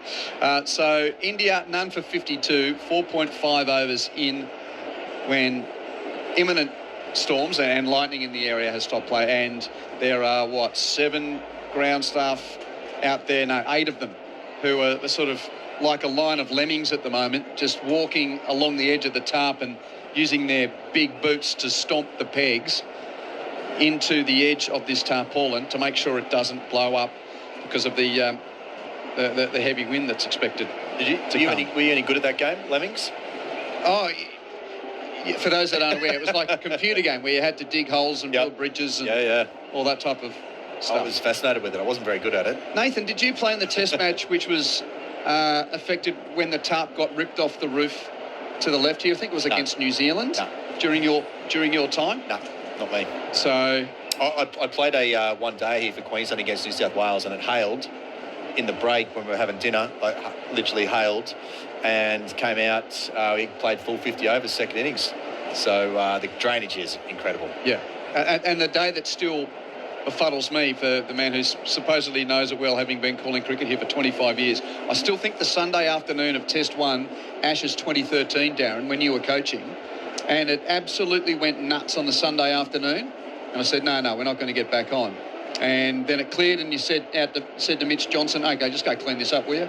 And what did he do? Well, he did. It was the most test match, wasn't it? But it can just change so quickly. And the hardest thing, the difference, so with that rugby league game, they just stopped and then they played the extra 40 minutes. Yeah, you didn't have any time constraints, did you? No, there was basically 20 minutes left in the game. Yeah. So they stopped it, and from what I can gather, I mean, Zane, who's working with us here, he was downstairs, and Tonga was in front. Samoa was in front of Tonga, and Tonga was saying, oh, no, call it off because we're behind type of thing. And Samoa was like, no, wait it out. And they eventually and the ground drained really, really well. And then they played the end of the game. Because that's our problem with this game. Because in cricket now, they'll have about 20 minutes, half hour where they can sort of let it, make up time. But then you lose overs. Yeah. And a 2020 game, you're losing overs pretty quickly, and you think they've got to be half hour, so that'll be all the time they're allowed to sort of make up. And then after they get that and the rain comes, it's every 8 minutes it's an over. Here's a segue into our guest. So when there are rain delays in the change rooms, who did you like to sort of hang around and chat with? Not this person. No way. Come on, I'm trying to give her a big hump up here. This person would be a pest. I reckon she's a pest. Richie, you going to buy there before I introduce you? No, I'll let you keep going. It's look, you've got to try and steer away from these type of people, to be fair. I reckon Grace Harris would be the best company during a rain break, because there'd always be something happening. Gracie, how are you? I am very well, thanks, boys. Thanks for having me tonight. I'm trying to pump you up, but they're not having a... Oh, no, I completely agree. I think I've been told a number of times to sack off. But we often get a few little games going up and about in a rain delay. It's always what do you fun. do? What do you do? Cards or what? Oh, there's a lot of things. Sometimes if there's a person with a crossword or something, we do a group crossword, which can get interesting within our team and very competitive, because if you don't contribute to the crossword, you're eliminated. You got to find other jobs to do.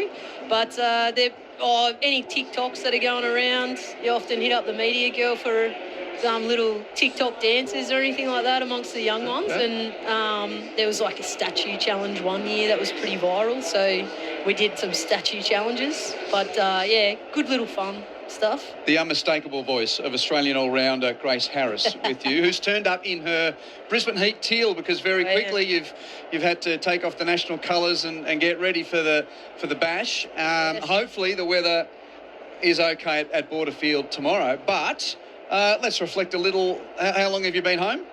Oh, a couple of weeks now, boys, unfortunately. A bit earlier than expected. I did the calf in the India series, and I'm still a FIFO player, actually. I've nicknamed myself a little FIFO player for the Oz women's team because I often just join for the T20 league, so I fly in, fly out, and I am still a FIFO player. I haven't cracked that squad yet, but came back with a little bit of a calf tear. It was just bad timing. A good little resilience builder, isn't it? One of those mental resilience training sessions that you do. So they say. Yeah, so they say. What were you doing, 2K or something, were you? Nah, I did a good old flush run and then did some training to try and break into the squad and then, popped it on that the first game back. You know it's not going to help you hit the ball any further, don't you? I know that too. Don't worry about that. I know that. A calf does bugger all. Bugger all for your fitness. But, I came back. So I've been back, I don't know, 6 weeks, 7 weeks now, and it's all going quite well. I'm probably running, the fastest I probably ever have from all the old calf raises that you do. And you know what it's like. You spend more time actually doing stuff when you're in rehab than if you're fully fit and training. Spend more time in the fitness scene, but it's been going good. So, fingers crossed that the old girl injury, now that I've done 2 strands, there's only 3 strands of the calf. So, the next one can go when I retire. Okay, when I play in a charity match, well post-retirement, the 3rd strand of that calf muscle, it can tear then. But, There's lots of fun to be had when chatting all things cricket with you. So I'm going to ask the semi-serious questions first. Have you seen Jemmy Rodrigues? Is she in town? No, she's not. She's still celebrating. Flies in tomorrow morning, I think. Flies in tomorrow morning. I saw Nadine de Klerk just today. Said g'day to her. And so these are Heat girls? Yep. Yes. And Chanel Henry actually joined. She's been in for a few days now. Seen her already whack a few holes into the sight screens at AB Field. So sorry, groundies, but they'll need to be replaced shortly because she's been hitting some very long balls. And have you got any new names for your cricket bats this season? Oh, well, all my bats are actually nicely going, intact and whatnot. I've gotten one new one and I'm thinking about calling it Zinger Crunch. Now, it's not necessarily a burger. It is a supercharged kind of salad with chicken tenders. So I've got it might break tradition a little bit, but I was trying to carb free. well, not really. It's got 4 or 5 Dorito chips. So that's where the crunch comes from.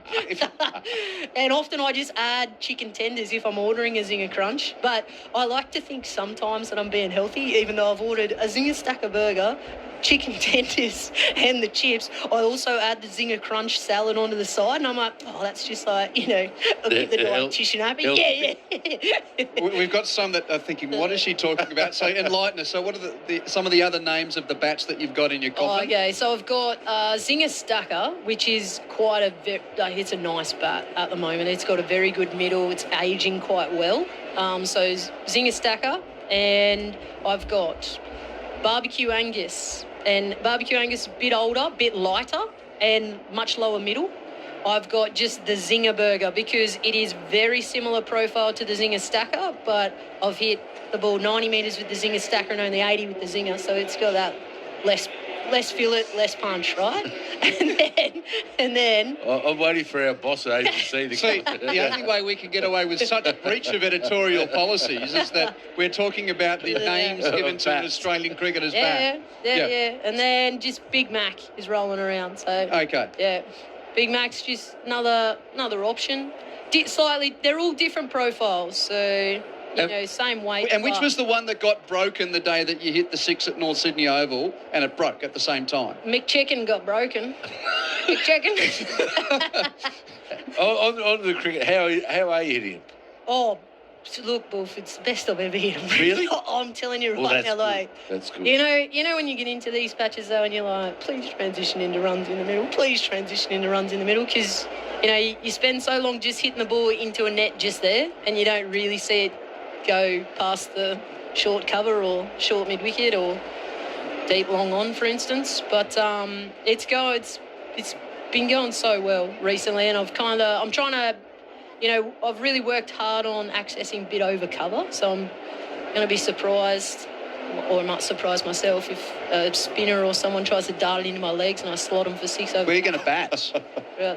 Where am I going to bat? Where are you going to bat? Wherever I'm told. Okay. That's how I roll. It's always been a bit of a question around the Heat, isn't it? Because it is. You've got some options, and we do. Yeah. We do often. We're probably one of the more flexible ordered teams, I'd say. You got to open. Surely you want to open, don't you? Oh yeah. I'll be up there. Like I'll be Not on your opening line. I'll be speaking of I'll open. opening. But it's just I kind of just roll with, hey Mozza, where do you want me to bat, and how do you want me to hit him? This and is then, the coach, Mark Sorrell. Yeah. And then he just goes, listen, we want you to bang him out of the ground, and you're going in here, or you to bat just however you need to bat. It's good. Housekeeping. Lightning has delayed play at the Gabba. India after 4.5 overs. None for 52. No rain as yet, but patrons in the lower bowl of the arena have been told to get under cover. The tarp has been bedded down in the middle, so we're awaiting the bad weather, and great to have Grace Harris along with us. Can you believe we're up to 11 seasons of the WBBL now? I still remember season 1. You were in red in season 1, weren't you? Nah, red in 02. And season 2, when you had your year away from the teal. I did. I had a little siesta, I think. But escapade to the Renegades. It was. I was just seeing how the other half live, and turns out they don't live much better than the half that I was at. So may as well come back. But no, I remember, so much has changed about the WBBL. Like, it's chalk and cheese. I remember the very first season we played the Stars in Melbourne. We played them one game in the morning and had lunch, played them again in the afternoon. I remember Meg Lanning and Elise Villani hitting about 80 runs each in the first game, and then the very first ball of the second game started right where they left off in that first game, just smoking them everywhere. So the professionalism, I guess, of the competition has significantly increased, and it's such a good product now. Do you like the draft? The draft, I don't mind. Like, I think if I'm gonna be controversial, I think we need to get rid of pre-signings. You either have the draft where you sign everyone at the draft and you just have either right to match cards, or if they've played for your franchise before, or sack off the draft and you're just simply signing the internationals that you want. Because I think the draft gets a little bit useless when 5 teams go, oh no, pass, like they've already signed at that level, and then only one team's bidding for one player in the round, I think. So you guys got to keep Jemmy and Nadine de Klerk, didn't you? Yes. Yeah. So, there's 3 spots, and you already had 2 filled. Yep, and so then you go to the draft and you're really only chasing one player. But there's so many rounds in the draft, from my understanding of it. Mm-hmm. So I think you either do like a draft and all the internationals are just available at the draft and you can't pre-sign, or you don't do the draft. You sort of, what about every spot? What about going in and starting afresh? Hey, I'm with you. Or you've got, so the 101 year you could retain only 6 players or something. So that left half your roster. Yeah. So let's say I'm a Brisbane player, like I've always been a Brisbane, Bar 1 year.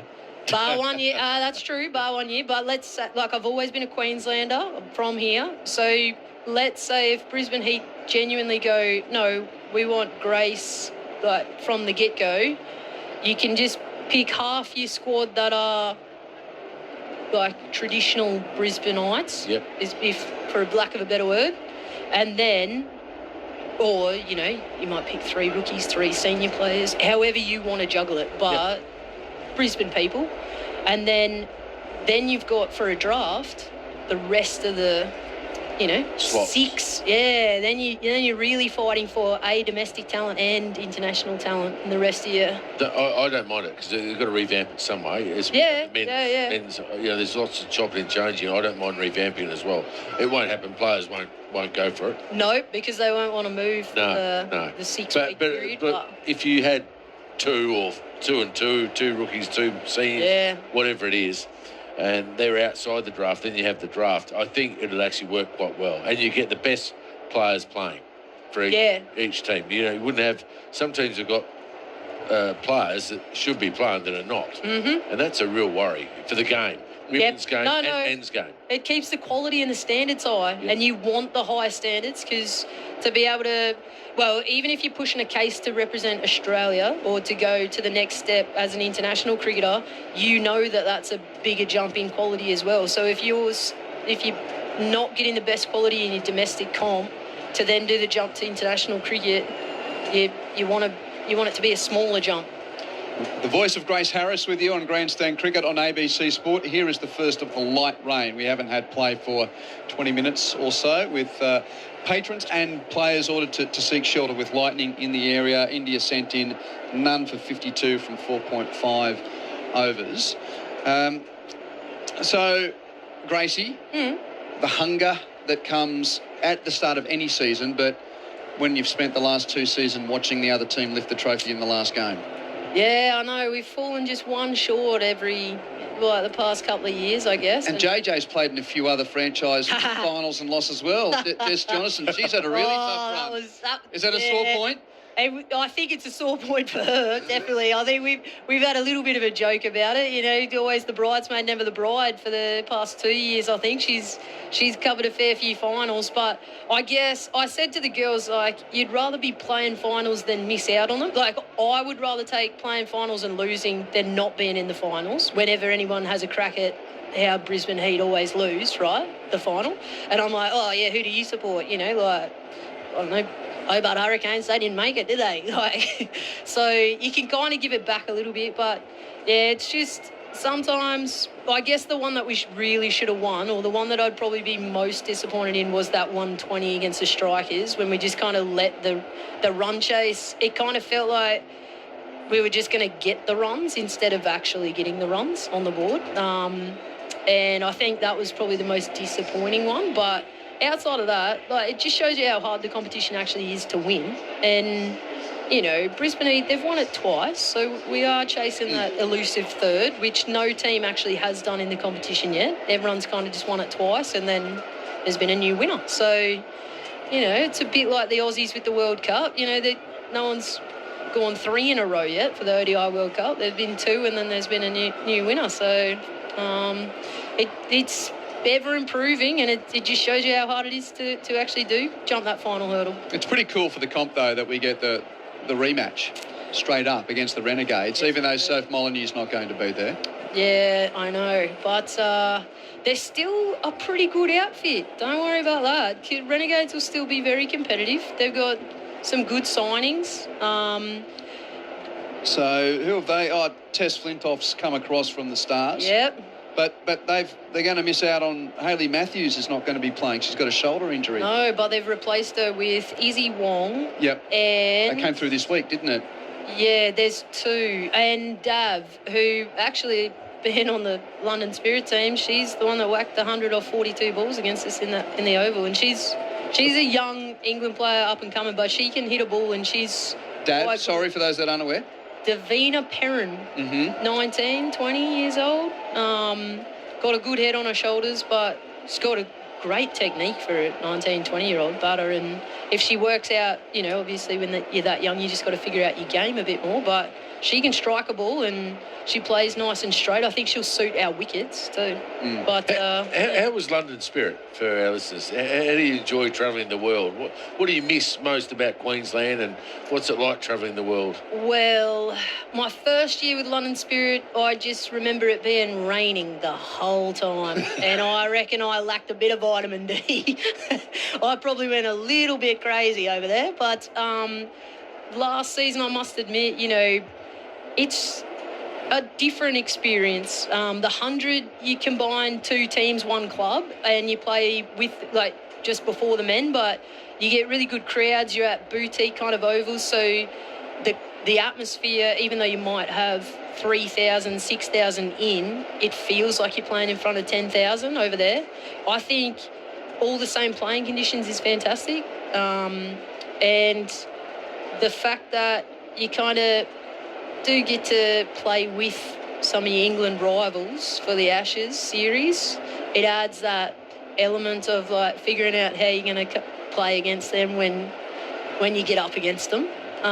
But also it is different conditions, so you do get to learn about how the different ovals play, because Manchester plays different to the Oval, plays different to Lords. It does. It's a great little comp because the women's team play before, but sometimes they play after the men, don't they? They do, and it's such a good tournament. Yeah. I know it's not going to happen, but I would love to see the Big Bash go down that route and have the women play either before or after the men and play at the same time. They've dabbled, haven't they, in that regard? They sort of hedge their bets a little bit, and I don't think it's fallen across that well with the players from the women's side want to have a separate comp, which it is a separate comp still, but you are playing at the same time. The crowds are massive. Well, there was just 2 arguments. One mainly was the facilities, and in Oz, do we have... So the Gabba's really good. You've got 2 change rooms, but with PMOA and everything with that, if you've got 4 teams that come to your city to play in the one venue, you've got to have 4 change rooms.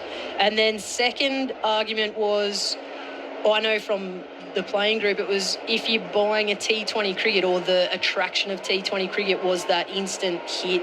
And if you have 2 T20 games, it then becomes 6 hours of cricket, not 3. So the marketing to market to a family, bring your children along, come see the Big Bash, but you're there for 6 hours, not 3, was the harder juggling point. And with the 100, it's perfect because it's, again, 20 balls shorter. It's only 2 hours. Yeah. So their trade-off was that lesser time to have both, which is very clever, and it works for them. It does work for them. I would love to see it. I would like to see it trial it and condense the game somehow. Yeah. Because I think I'll at least have some of the games played with the Big Bash. I don't know how you do it, but I would like it. The change rooms issue is not an issue for me because Brisbane Heat just have the 2 change rooms down here, and whoever they're playing, they can go the other side of the ground. Yeah. That's what happens in England. So the Lords change rooms, for example, if you're London Spirit, you get the 2 main change rooms. So the Aussie change rooms and the England change rooms. The men and women's team have that, which is great. And the opposition have the ones below. And it works okay. You're only there for a day where your home team's there for the whole summer. So it actually works quite well. Yeah, it is fantastic. It is good. It's great to see you, Gracie. We'd love to keep chatting, particularly with no other entertainment at the moment. You're always entertaining. Am I though? Well, yes. Enough. It's enough. It's like the old, buffet food, it's sort of, when you have your fill type of thing. I've got time for more, but I see sort of we're getting the wind up. I want to ask you though, who's the best talent in Australian women's cricket we haven't heard of yet? Oh, well, I don't know if you haven't heard of her, but if I'm going to be a bit biased, I'd say it's Lucy Hamilton coming through. Quick bowler. Yeah, she's a quick bowler, but she can still bat fairly comfortably as well. So, I'm open for there's 2 girls, really. Sienna Ginger is one, and Lucy Hamilton is the other. both are pace bowlers, but slightly different paces, and both can bat. So one's left-handed batter, one's right-handed batter, but Ginge is very athletic, got real good potential to become a very good cricketer. Just like the smarts about a game and how she plays it. And then Luce has skill sets that are they could be unmatched within the women's game. Right, we've had Elise Perry and Annabelle Sutherland as the right hand fast bowlers that bat. Luce could become the left hand option. So can bowl a very heavy ball at the moment. She's tall. She's got athletic abilities that are exciting. So. Well, I think, exciting is a great word for the WBBL. It's fantastic that we've been there for the journey. Can't wait for the 11th season, which gets underway, hopefully, weather pending, across town at Allan Border Field tomorrow. So there's you guys against the Renegades, and then we get to see Nat Siver-Brunt and the Hurricanes take on Phoebe Litchfield, Georgia Vole and the rest of the line. And the defected sister. Yeah. I was going to mention Laris. And the defector. I thought you were going to say adopted. Can't claim that. No, she's genuinely us. So I can't claim she's adopted. Too similar. But, the defected one. Good on you, Gracie. Thank you. Well done, Gracie. Thank Good luck. you. Good to see you. Grace Harris, one of the genuine stars of Australian cricket, and always great to have a chat. And, well, she was always going to come in at some point, but the timing was perfect with the delay. And, of course, her Brisbane Heat opening the WBBL tomorrow against the Renegades. Superstar. I hope she gets a good run at it because I think she should be playing for the Australian team. Yeah. I was actually going to ask her, when she doesn't have the mic on when she's fielding, does she still talk the same? Oh, yeah. By herself? Like, the same thing? Just talking now. She's good value to listen to. I've always enjoyed. Yeah. She's actually, what she is, she probably doesn't give herself enough. She's a really good off-spin bowler. Yes. She doesn't give herself enough credit, because what happens when she's bowling, she'll bowl one ball and it's a beautiful shape, and then she'll want to bowl a ball that's 3 metres longer, and then she'll want to bowl a wide doosra or something different. She just has to do something different, but her actual shape of delivery is very nice. And holds court. You know what it's like when you have those cricket functions or any cricket club in the stumps. There's sort of someone leading the conversation, Wolf, and she's a bit like that, isn't she? She's the one that holds court. Well, I saw her in her first game for Australia in Cardiff, a T20 game, and she hit. And Cardiff, for our listeners, is quite wide. It's almost not as wide as a Gabba, but it's short straight, and she hit the off spinner out to mid wicket to the long part, and it went into the stand. And I went to Matthew Mott, who was coaching. This is how long ago. Who's this lady playing? Grace Harris, first game. I've not seen the power, and she's got real power. She hits a clean ball. Clean ball, as good as any of the men hit it. She hits it just as far. As much as I know, there's something in my inbox tapping me for all the editorial breaches for her branded bats. But it's like that's who Gracie is. She's got fast food chain hamburgers as the inspiration for her cricket bats. Yeah, there's nothing wrong with that. The other thing, Hugh, is when she was going on about it, I was going,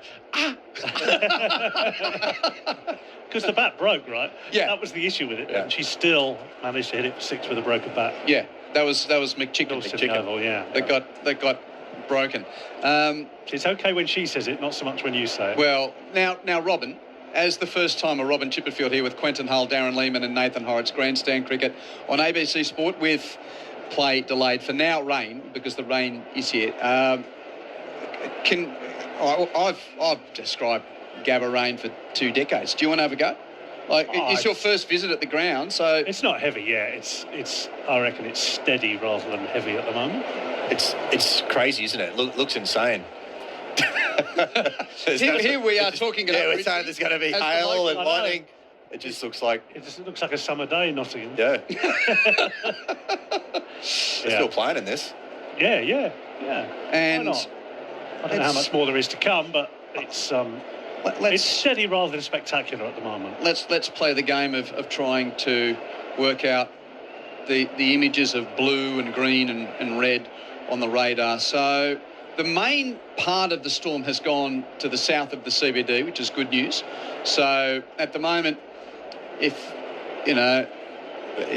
we were sort of halfway down the Gold Coast, the rain would be a lot heavier.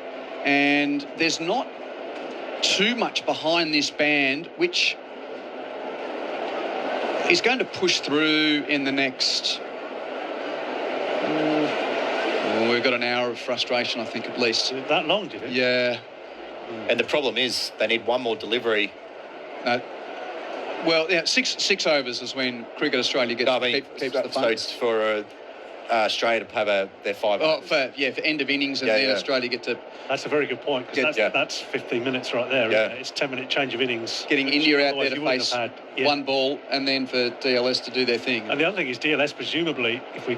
let's keep our fingers crossed we do get back out there. DLS is going to hit this none for 52 after 4 overs and 5 balls, going to take it skyward. Well, at 6:25 they came off, so what are we, almost 55 minutes, aren't we? Or 45. 45 minutes, yeah. 45 minutes, and you're going to be another half hour or so. You take an hour, you're down to maybe a 10-over game, maybe. But and if it becomes heavier, that's when the problems start. So fingers crossed it comes through, as you said before, and we get some play, but the timing is all now the issue. And, we've got, the trucks parked out in the middle. There's just a couple of security guards out in the middle, ensuring that no one goes out there and is scurrilous. Whatever they get paid, they need doubling, I reckon, those security guards who just have to stand out there in the middle of the pitch, which is a beautiful place to be. However, they're getting very wet. In the midst of lightning suspension as well. Although that's been lifted. So oh, has it? Yeah, that's been lifted now. So the lightning safety protocols have expired, so... That's what I mean, they've been lifted. Yes. We have all of these official terms. So if you want to get in touch, 0467 920 222 is the number. I think we were getting a couple of texts while Grace Harris was holding court, and she does hold court. Wazza says Grace Harris is bloody gold. Yeah, she is indeed. Thank you for that, Wazza. Craig from Woori says, hi guys, hope we get time for a result tonight. If you want English weather, we've had a good dose of it in Melbourne today. Constant rain all day, but in Brisbane we'll probably get more in 10 minutes than we got today. Well, unfortunately, Craig, at the moment the weather's looking more like it did at Flemington today. For the track started at a soft 5 and they finished, I think, the last on a heavy 9. Downgrades throughout the day. Such a good day of racing. And the weather was no good. By the way, Giga Kick won the sprint, Chewolf won the mile, and Via Sistina won the Old McKinnon Stakes, the champions. Are they horses, are they? It's about how much I know with horse racing. Glad you said that. Darren notes that they're horses. Yes.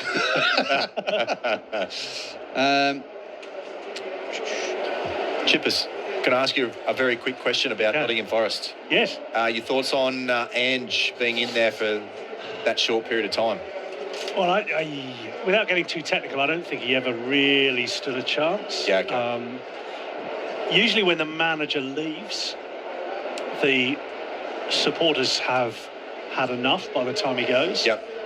And the previous manager, they'd not had their fill of. Yeah, okay. He'd had great success, Nuno. Yeah. The year before, guided them to European football, finishing in the top 6 or 7. And they'd lost a couple of games this season, not started brilliantly, but there was off-the-field shenanigans. Yep. That's why he went. But it meant that the supporters hadn't seen them lose, say, 5 or 6 in a row and called for the change. Yep. And I think that was actually quite significant because it meant the previous manager was still popular by the time that Ange Postecoglou came in. And on the face of it, Forest fans are looking at a manager who finished 7th last season and replacing him with a manager who finished 17th. Yep. So in that scenario, he had to get off to a really good start. Needed to win one of his first 2 games, otherwise the bottom is falling out a bit. And played Arsenal first, didn't he? Yeah, played Arsenal first. And it just didn't feel right. And the other thing is a completely different system played by one manager compared to the other. Yeah. Completely different. In my view, it was a bad appointment, not because Ange is a bad manager, he isn't, but because the system that was played before with those players is completely opposite. So any manager coming in the way Ange Postecoglou played didn't stand a chance. How many years did you call Forest, Chippers? 20-ish. Yeah. See, Nathan knows his target. Who's your team? Arsenal. Okay. Yeah. So, no, I follow the Premier League. Love it. Love following it. And, yeah, look, obviously following Ange, the Australian manager, and, yeah, look, that Nottingham Forest setup last year, very defensive-minded, and then Played on going the to somebody, counter. G'day to William, who texts, "Hi ABC Cricket, I am William, I'm 12, and I'm listening to your call live from the Gabba. I'm hoping the rain will pass." Always good to have young listeners. Hello, mate. G'day, William. Hopefully you're out of the rain. Hope you're safe. Lynn from Newcastle, hello, nice to have you. Send us a message, 0467 920 222. Lynn says, "Hi fellas, for one, I do not want to see the women and the men playing BBL on the same day. It would halve the season. From tomorrow, we will have cricket for another few months." That's a fair argument as well. I just would love to see it trialled in a game or two here and there, double headers, because it works so well in England. I just think it's fantastic for both games. The one thing I'd say is that I think English cricket got very lucky with that, because the original schedule was for the men's 100 to be at the Test ground, so the Oval, Old Trafford, Headingley, Trent Bridge, wherever, and the women's games were going to be at out grounds. So I don't know about Northampton, your county, but certainly Leicester and Derby, they were going to mix it up and play there. And then COVID hit, and it meant that they couldn't play at all those grounds, or it was easier for them all to play in the same ground. So, or it was just after COVID. COVID certainly had the effect, and it meant that they decided that for the competition to go ahead, they'd all play at the same ground, and suddenly the crowds went bang. Out of nowhere, suddenly thousands of people were going to watch women's cricket, which they hadn't done before. So they got very, very, very fortunate. They landed on their feet, but it's undoubtedly been a huge success. Yeah, to be fair here, I think the facilities are better at Test playing grounds. Yeah. I mean, nothing against the grounds they play at, but they'd be better grounds to play at, better wickets, better conditions for them to get better performances. And sheer geography means you can play late but without lights. I see there was a release from Victorian Cricket saying finally they're going to get some lights at the Junction Oval. This is a venue which hosts so much domestic cricket, but doesn't have lights. Allan Border Fields only had them for, I think this is the 3rd or 4th season. Because I think there's a couple of WBBL games in Melbourne next week, maybe, don't quote me, but Tuesday, Wednesday, Renegades of the Stars. Yeah, and they're all during the day. In the afternoon. And you think, well, there's a real opportunity missed. Because if you put those on at 6 or 7 o'clock at night, you'll get a decent crowd. What's the latest you could play to in that northern summer? Finish at about 9:30, 10? 10 o'clock. 10 o'clock you play. Without lights? They have lights, though, and you do use them. You probably, the back end of a blast game, they get done by sort of 9:30s, and it's starting to use them. But you could get through. Yeah. Some games you do. Yeah. Originally, they started the whole...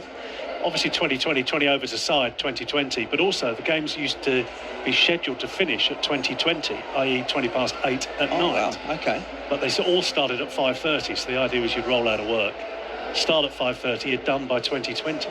Speaking of getting done on time, I did have a thought on the drive back from Carrara the other night. By the way, it's Quentin Hull, Darren Lehman, Nathan Horrocks and Robin Chipperfield with you for Grandstand Cricket on ABC Sport. Now the rain is sort of being swirled around. It's not teeming down, but it's quite windy outside, and obviously no play. India sent in 4.5 overs in, none for 52. This ridiculousness of the so-called penalty of only one player being brought into the infield if the bowling team doesn't get through their overs in time. And I was, mind you, it was late and I was grumpy because there was like highway works on the way home. Did you get caught in that traffic? 4 lanes down to 1 coming, at 11 o'clock at night. No, Ben Cutting drove like a madman. Oh, right. You would have seen us. And I was thinking, okay, what's really going to work? If the overs aren't done by the time the timer says naught, well, 2 in the outfield. 20 go back to the power play, not just bring 1 in. 20-run penalty. No, because, you need something that's, I think, well understood. How about what about you just bowl your overs, and if it's 19 overs, you only get to face, you bowl your 20, but you only get to face 19. Yeah, see, I like that's that a good one idea. too. But then you've got an issue. The only issue with that is if you're not bowling your overs in time in the second innings, what's the punishment there? Didn't they do that in state cricket? That's a very good reply, Chip, isn't it? That's why you're lead. I thought they tried that in state cricket. They did try that for a bit. I think that is the bigger problem. But then there's got to be some recourse for that happening as well. Yeah. I mean, over rates, and I said I wouldn't talk about it. It annoys me. But I'm just going to say this. All you can do is suspend the player. Suspend the captain straight away. He's normally your best player. They're playing, not playing next week. Don't have 1 or 2 warnings. You're out, mate. Or ma'am, you're out. Whoever it is, Yep.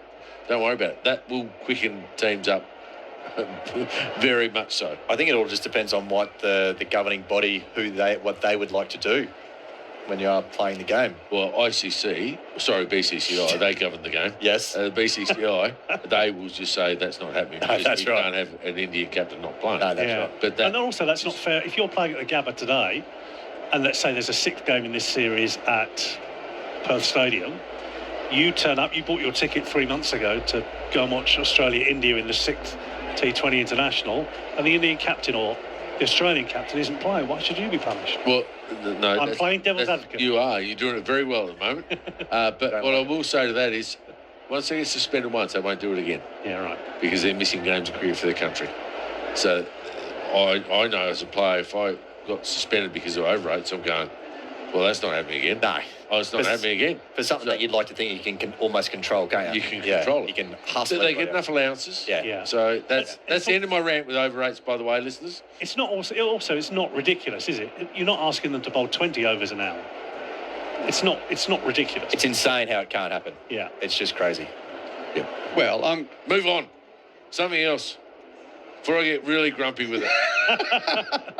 Well, we all got those apps where you put your widgets on your home screen, and I like to have the weather on the home screen, and it tells you, sort of does the GPS sort of knows where you are, and then tells you what the weather's going to be like.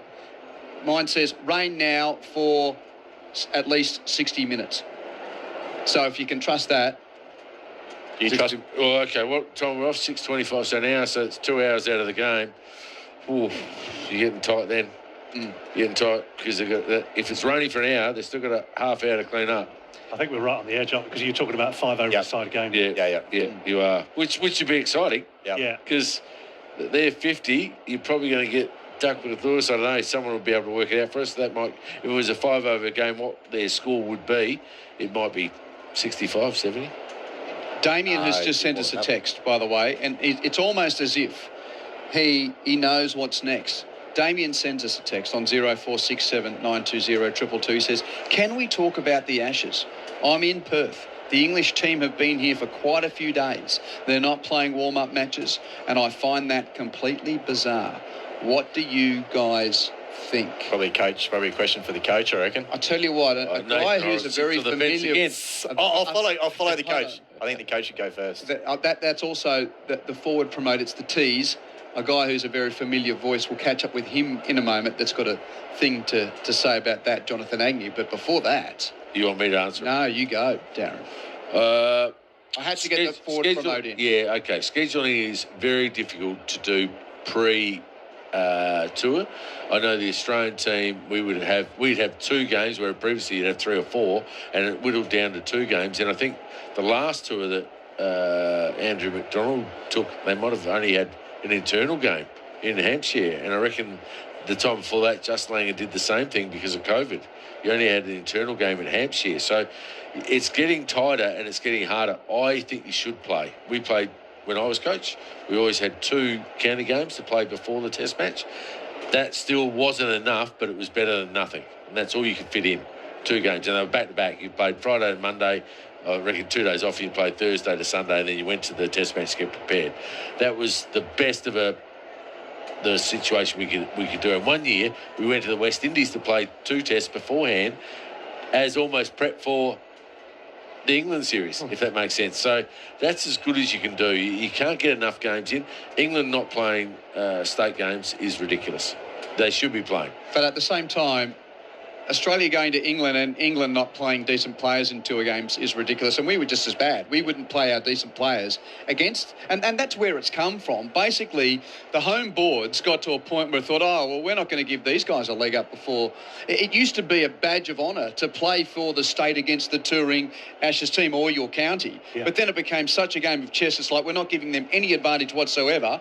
And the glorified hits became of no consequence, so the concept died altogether. Well, we played the 2 years, or 2 tours I went on as a coach. We played 2 counties both times, and literally they would rest all their main stars, and I said, well, look, we're here for conditions.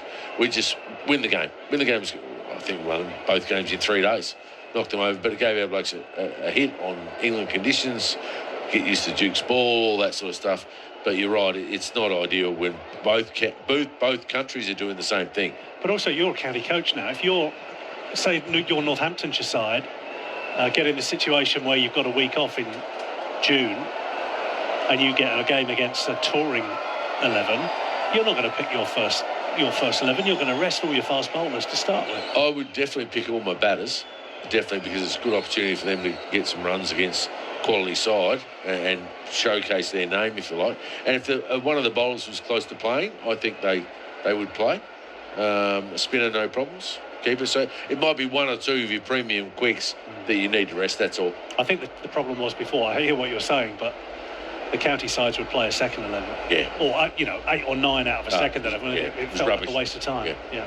It's been something that you've seen so much spoken about, and I guess probably the rebuttal to the people saying, I can't believe they're not playing all this sort of stuff is, look, what is the correct prep? You know, these guys are in New Zealand playing against quality New Zealand quicks on swinging decks, and yes, they were found wanting that top order.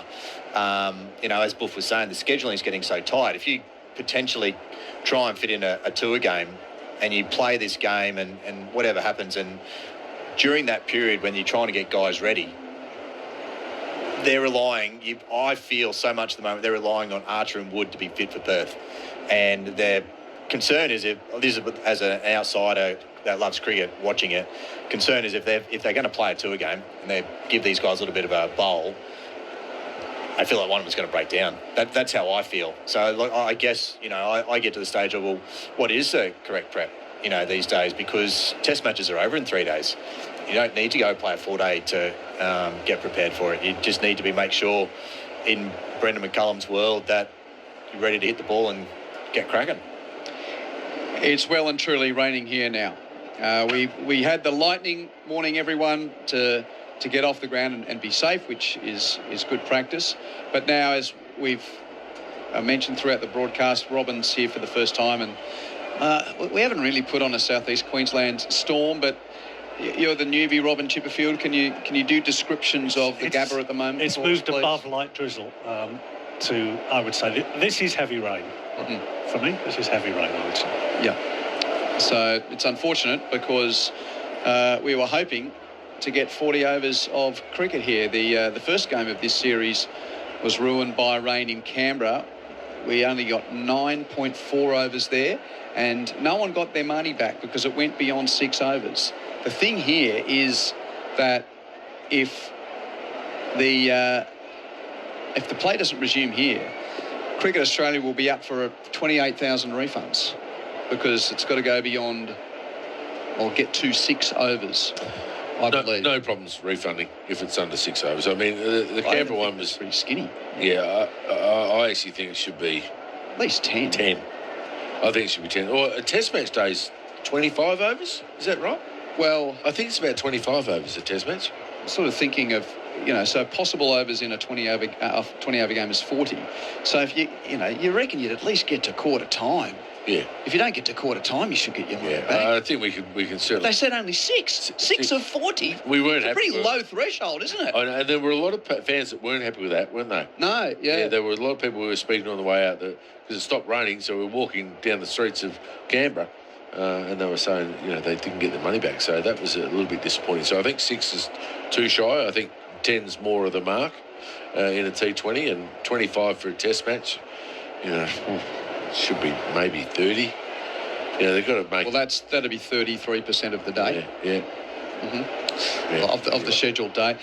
Look, while we've got this heavy rain falling, never fear, we'll keep you close at hand here. So Abhishek 23 not out, Gill 29 not out, India sent in none for 52, 4.5 overs bowled, but full covers down, heavy rain here at the Gabba. And I think that's Mitch Turner in the studio, or is it Zane here? I've got a message on the screen. 15 overs. Only incredible. 15 overs. If you get 15 beyond 15, then you don't get your money back. Oh, that's ridiculous. So Gabba last year, day one, we had a frustrating day. Remember that? We had the Premier in. We had to talk all day. Yeah, it was pretty good. You can talk. You're much more interesting, though, Paul. So we had 13.2 overs on day one, and fans got 100% of their money back on day one of the Gabba test. That's Mitch Turner from Perth giving us that info, isn't it? Yeah. He's on the ball, isn't he? Yeah. It's surprising because he hasn't been home for a month. He's been on holiday. And also, he's got the good stat about the old tours, and what Ian Chappell's Australians played 14 matches in 1971 before they even played a test match on that series. Which you think about it these days, they don't even play 14 matches on a full Ashes. Well, I reckon in '89, Matthew Hayden, I reckon he got 1,000 runs before the first test. Yeah, I do sort of remember that stat. That's something ridiculous, wasn't it? Yeah. I think I played 650 over games as well before they got to Texaco Trophy or whatever. Yeah, and those they made for great books.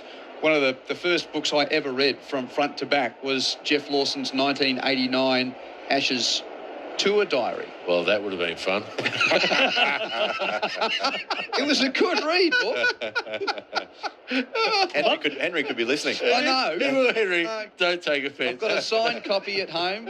Maybe it was the Wagga boy in me that wanted to read the story of the Wagga lad on tour in 1989 when he went with Border's Hopeless Mob, and Terry Alderman kept getting wickets for fun, and they thought Dean Jones was no good, and he got runs, and Taylor and Boone and all the mob, and we smashed them.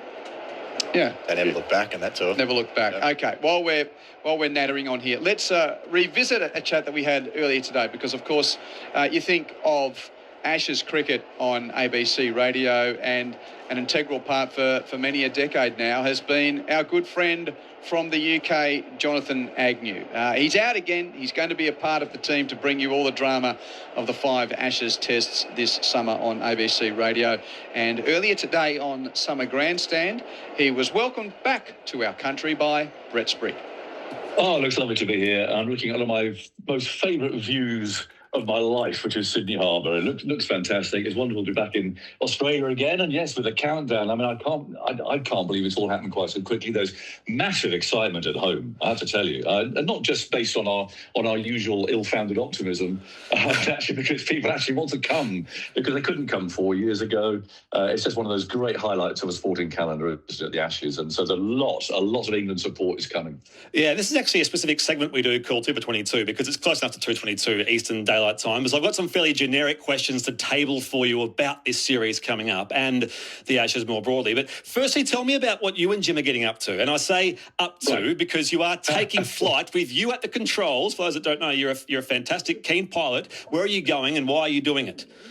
Right, OK. Well, a couple of years ago, I mentioned to a friend of mine, Don McNeil, who's in London. I said, what I've always wanted to do is to fly the Ashes. And between games or whatever, go on a little aeroplane and go and do it. And about a couple of months later, he messaged me, said, are you serious about this? And I said, yes. And he said, well, that's good, because I found a charity that actually you could really help. And that's called Angel Flight. And everyone knows about Flying Doctor. The government backed, do a wonderful job, clearly, for the rural communities in Australia. A lot of people won't know about Angel Flight. That get no public backing. They get very little publicity. They are private pilots with their aeroplanes who do the same thing. They go out into the bush. They go out into the outback to give medical assistance. Not the pilots themselves, but people need bringing in for chemotherapy or whatever it may be. This is the service that is provided, and I'll bet a lot of Australians don't know about it. So that is who we are flying for. And a couple of weeks on Thursday is our first stop in Orange. Jim and I are going. I'm flying it. Jim's in the back. Out we go to these regional areas.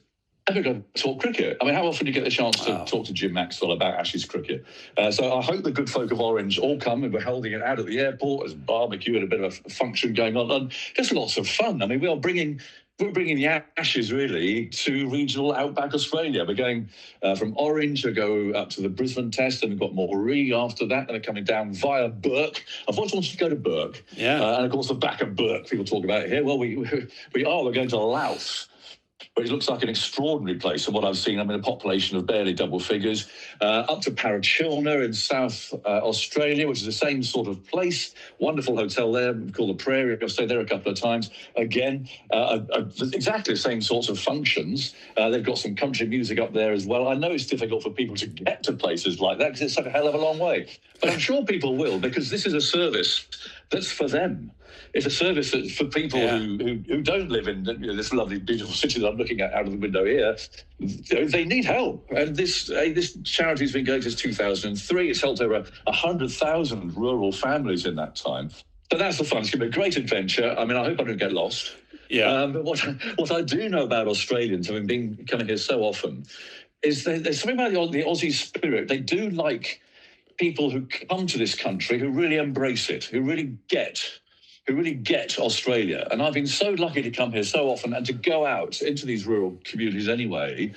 I get it. I really understand it. So I just think that people listening to ABC, which we'll all be on, of course, soon, hearing about me and Jim going around in our Cessna around Australia, spreading the message of Angel Flight, I just think people will really get it. And I really hope people support it, because it's going to be fun, but it's an important thing that we're doing. When I first heard about this, Jonathan Agnew, Jim Maxwell, Joy Flight, I thought maybe it was a tribute to David Gower and John Morris from many years ago. Of course, a fabled Ashes memory of some 35 years ago. But yes, if you search Angel Flight Ashes online, you can see more about this and support this initiative by you guys, which is fantastic. You might be pleasantly surprised to learn, Agaz, that there's a nice wine region in Orange as well. But I guess as the pilot, you can't really partake too heavily in that. No, this is the one drawback of doing it. I'm going to be very careful. But I'm looking forward to Orange. A good friend of mine, Mel Farrell, who does a lot of cricket. Right, well, she lives in Orange. She's always talking about Orange. I've never been there, and so it's just one of those. It's a mixture. It's a mixture of exploring a bit more of this amazing country, but doing some good while we're doing it. Search Angel Flight Ashes online to find out more about that. Are you looking forward to getting across to Perth? Because, of course, that didn't happen in the last series. We had to go to Hobart for the 5th Test, and Hobart's always magnificent. But first time back to Perth for this England side, who have not won a Test anywhere, of course, in Australia in 14 years, Agaz. Yeah, no, I'm looking forward to it. I mean, in some ways, I'm an old traditionalist and I love the Wacker. So I'll walk a little sadly past the Wacker on the way out to the new ground there, which I've seen in one day. I've seen a T20 there. Mm-hmm. It's a big stadium, isn't it? And I suspect it will be full. It's unknown, though. And so a shred of positivity that we take, by that I'm talking about English, is that we're not actually starting at the Gabba, where things always go wrong on the first ball. So we're actually not going there until the second game. So what does worry me, though, I'll be honest, you say that the team is there. They are. I'm just not sure what they're doing. This has to be the least preparation that any England team has done before an Ashes, and that does worry me. They've been playing some one-day cricket in New Zealand. It's been raining and all sorts of stuff there. A lot of the players were there, and they're coming, and they're here now in Perth. Their only preparation in terms of a match, and it won't be a pucker match because there'll be some swapping and changing if a batsman fails, is against the England Lions, which is the England second 11. And I don't get it. I mean, I know things are different these days. When England did last win the Ashes here, 10-11, they played West Australia, South Australia. They played Australia A, who they beat, came up to Brisbane ready to go. And, they didn't win that game, but they didn't lose it either. Yeah. And that set them up. I'm worried, and I know that I'm not alone in wondering about this preparation. Is it enough? I think you need a bit of Australian banter in your ears.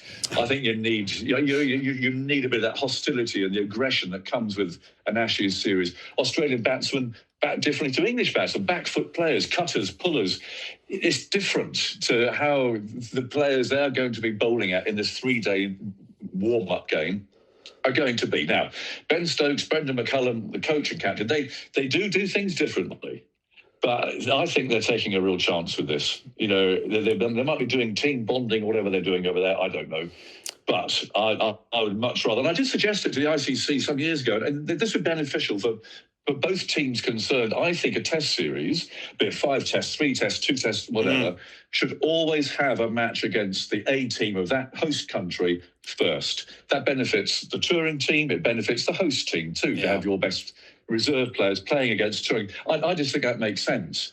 But anyway, it hasn't happened, and England are taking their chances. And I think it's a risk. Yeah, long live the tour game, the genuine tour game, which it just appears has gone the way of the T-Rex in recent years, Agus. Well, it does, and it's a real shame. Yeah. I've got a few questions to squeeze into a 5-minute span. So this is our Super 22 segment, of course. Richie Banner was a good friend of yours, and this is a little thing we're doing to sort of just get a few different answers across these same questions. When you think of the Ashes, Agus, what's the first memory or moment that comes to mind?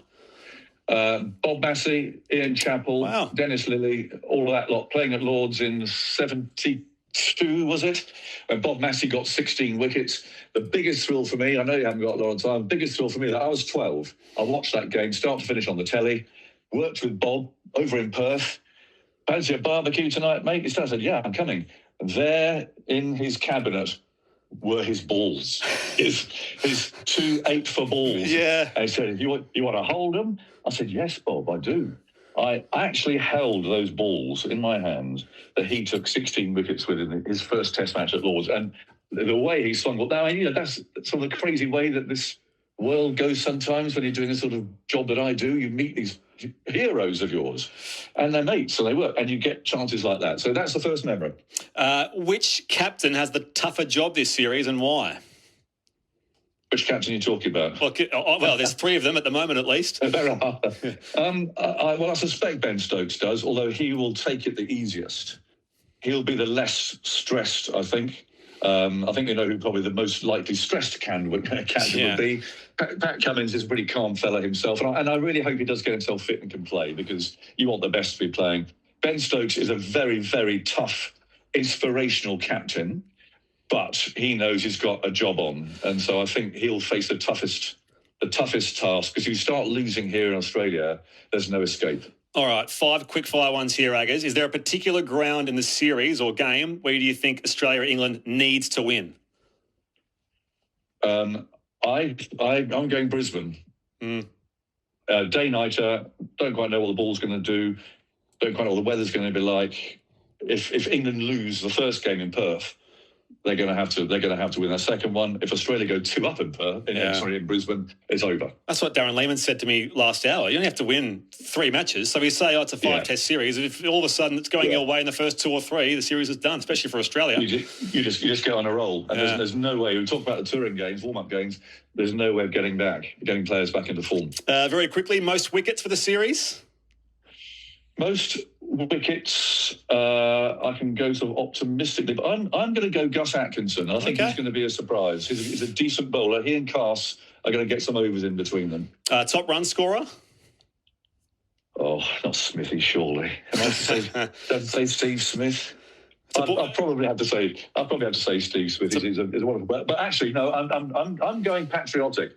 I'm going Joe Root. Never got 100 here. I'll be amazed if he doesn't score at least 1 in this series. Buff says he needs 3 for England to win the series. So well, it's a fair shout, and it wouldn't surprise me if he got them. He's a brilliant player now. You'll be asked this question a million times between now and 13 days' time on that first morning in Perth. If you had to call the series result today, what's your prediction? Oh, this is harsh. I don't think there's going to be any draws.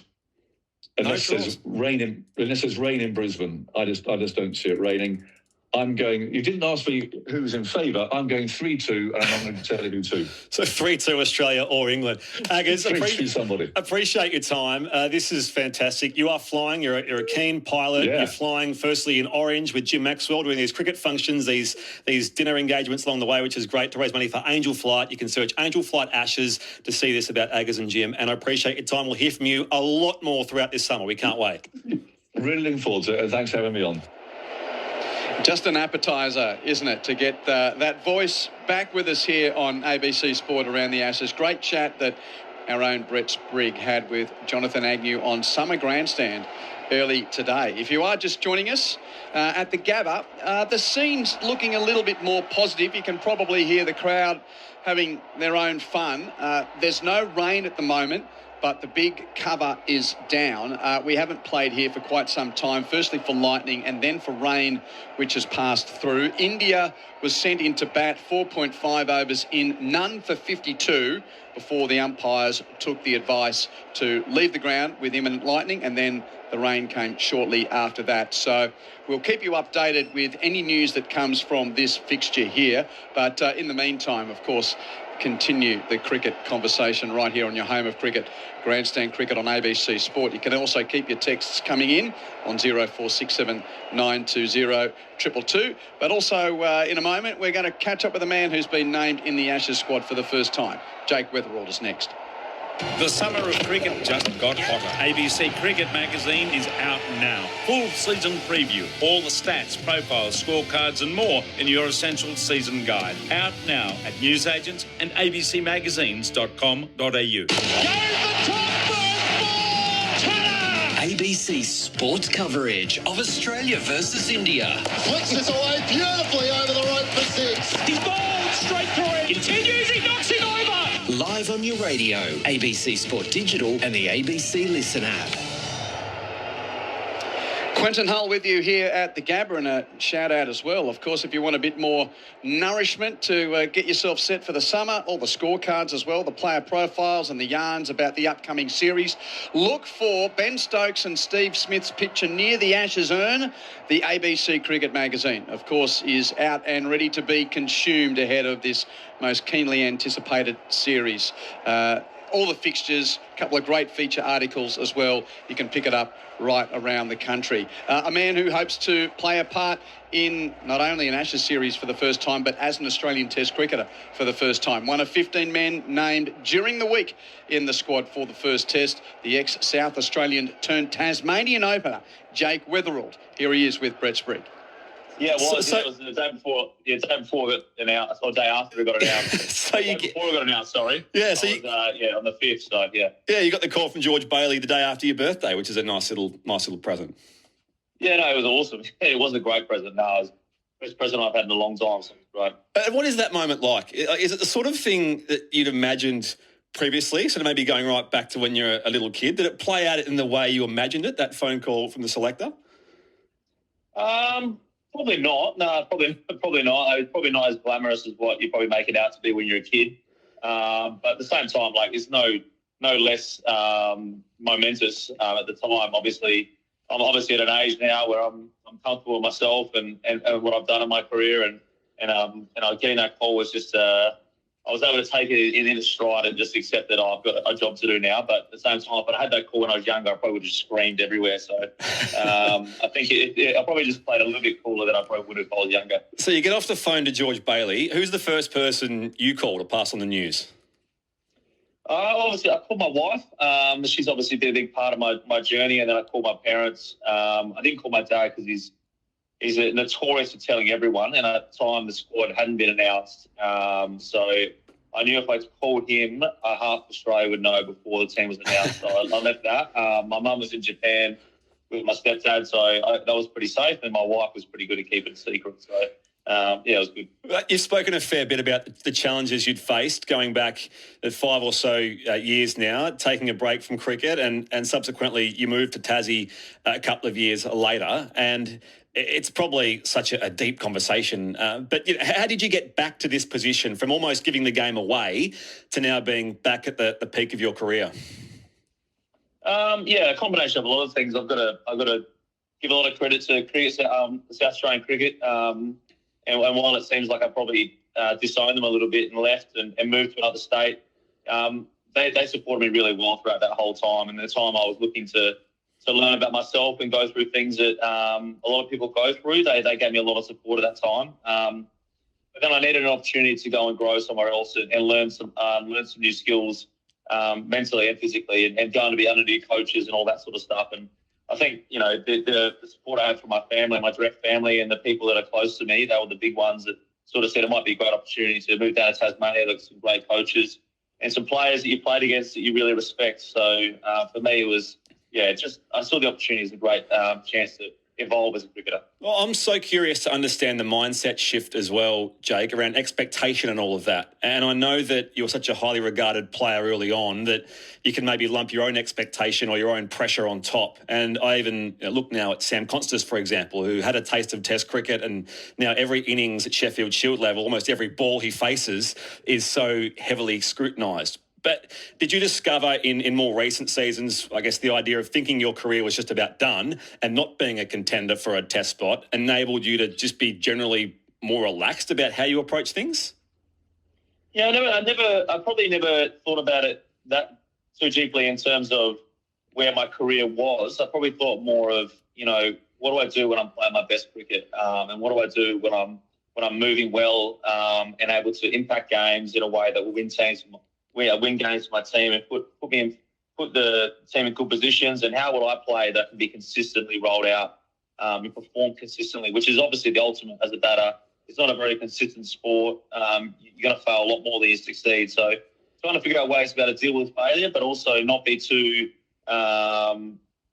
up and down with my my game plans and all that sort of stuff. So for me, it was little by little just understanding my game a bit better mentally, from how can I walk out there every time and bat and be repetitive, and then from there, hopefully the scores follow, and they did. And once that happened, you sort of start building belief in your game around, all right, this is what I need to do to be successful. It's not going to work every time. It's not going to work, it's going to work 37% of the time, I think the stat is, if you're going well. So I know that if I can keep doing that, I'll be able to put enough scores on the board to be consistent, which is where I am now. So. And I've seen you speak about shifting the pressure away from yourself and putting it back on the bowler. It sounds simple, but did that unlock a bit of a catalyst for you?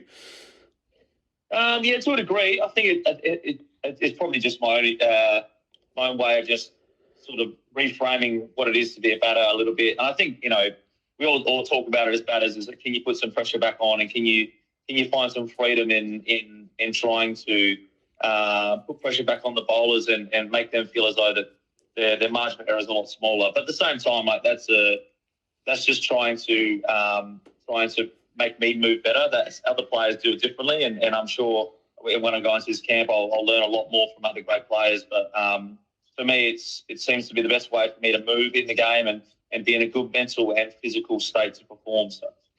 We're speaking on Summer Grandstand on ABC Sport with Tassie opener and Australian Test squad member Jake Weatherald here on Grandstand around the country. What about, there's a potential for a bit of history here, and I'm sure you're probably aware, not a lot of guys from your part of the world have made that ascendancy to the Australian Test cricket team. I'm talking about people from Darwin, and in that you count Damien Martin, who only lived there until he was 3. But I get a sense that Territorians would be so proud to have a Test cricketer they could call their own. Yeah, I think it's it's probably something that I probably didn't realise until it happened, when I got names and the amount of sort of outpouring it was. And I understood the gravity of it, obviously growing up in the Territory and spending so much time there that, we're starved of cricket up there, and it's sort of, the cricketers are seen as, gods from up there because, they're so far away. We're so far away from the South and being a part of it, it just doesn't seem like it's ever going to happen. So to be some sort of inspiration for kids growing up in the Territory is a pretty cool thing for me, because I was in their position not so long ago. So I think it's going to be a pretty cool moment for not only myself, but Northern Territory cricket as well. And the Ashes specifically, and what that represents. Am I right in saying that was sort of one of your core cricket memories, was the 2005 series and staying up late to watch that as a youngster? Yeah, absolutely. Yeah, that sort of captured my imagination completely. When you grow up in the Territory, it's generally footy-based. Everyone wants to be a footy player, and I'd sort of started playing. I'd been playing a little bit of cricket, and then I watched that series, and I was like, yeah, I'm hooked. So this is where I want to be. This is what I want to do. I want to be Shane Warne. I didn't want to be leg spinner, but I wanted to do the things he did on the cricket field, have that sort of aura that he walked out with and played, and Matty Hayden, Justin Langer, all those guys that I absolutely idolised, and to actually watch that series and actually watch them lose sort of inspired more, because it sort of showed that, Test cricket is the ultimate form of challenge in Australia in world sport at the moment. So I think I was just so keen to be a part of it.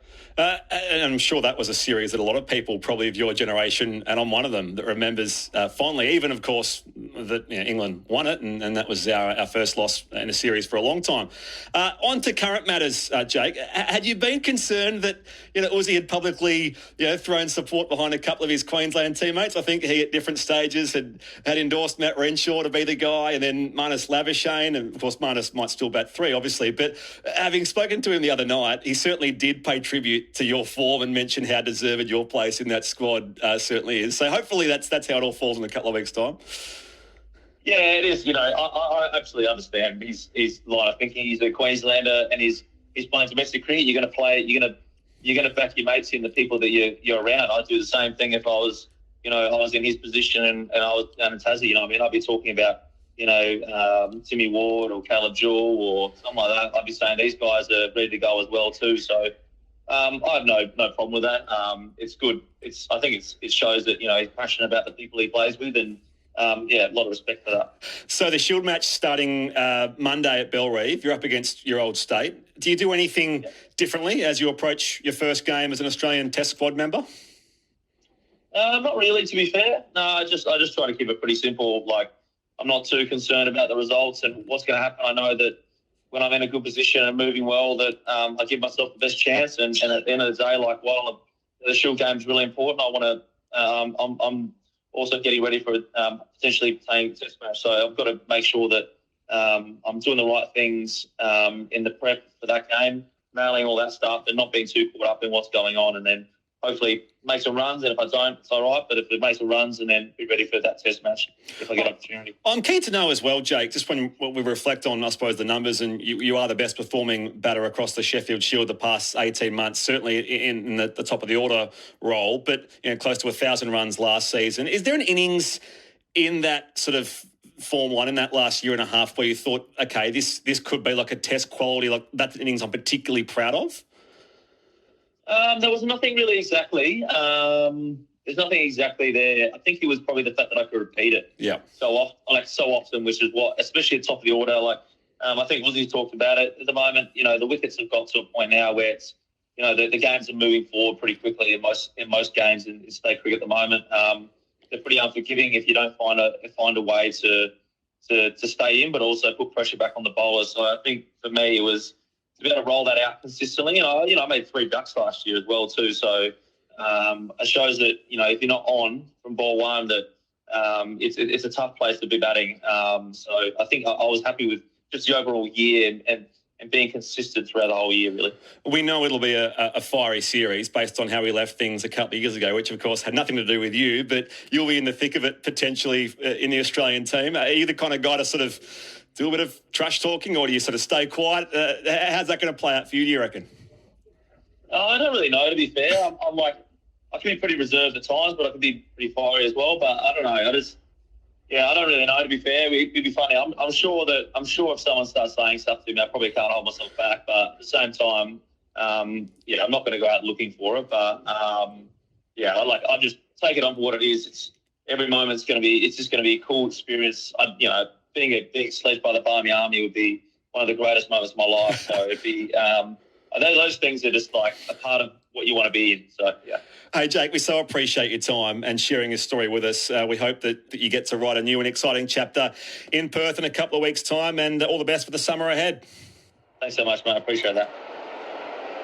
Jake Weatherall speaking with Brett Sprigg on Summer Grandstand earlier today, and I love the way he finished that interview. Being sledged by the Barmy Army would be one of the greatest moments of my life. I think that's the embodiment of an Australian cricketer who wants to be a part of the Ashes.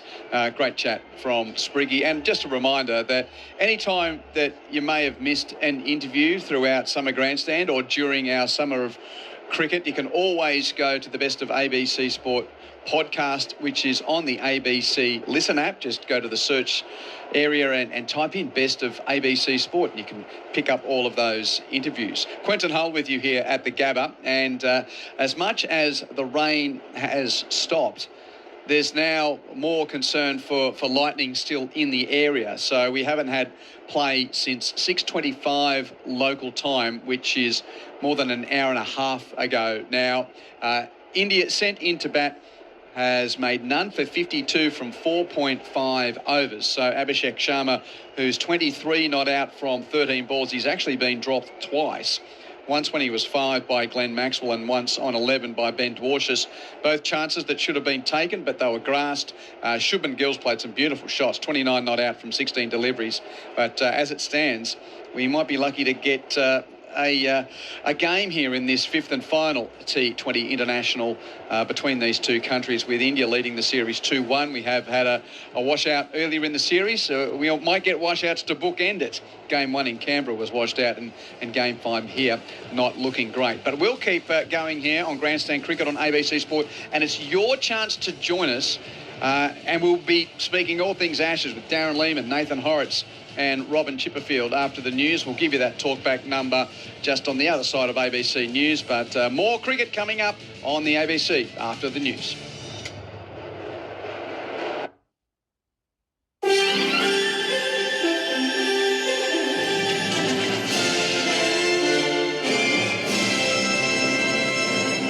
ABC News with David Rowlands. Labor power broker and former New South Wales Senator Graham Richardson is being remembered as a Labor legend.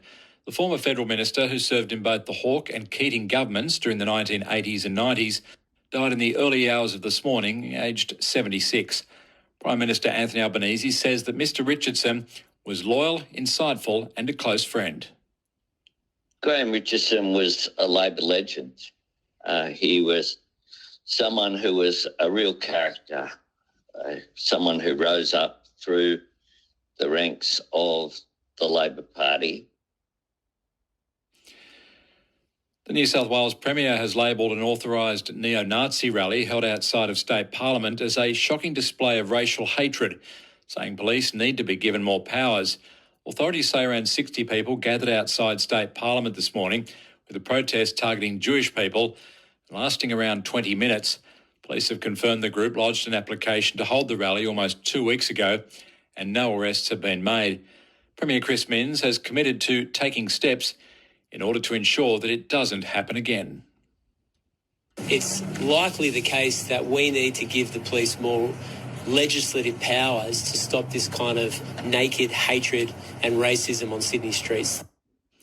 New South Wales newly appointed Police Commissioner has blamed a communication breakdown for failing to notify the government about the protest.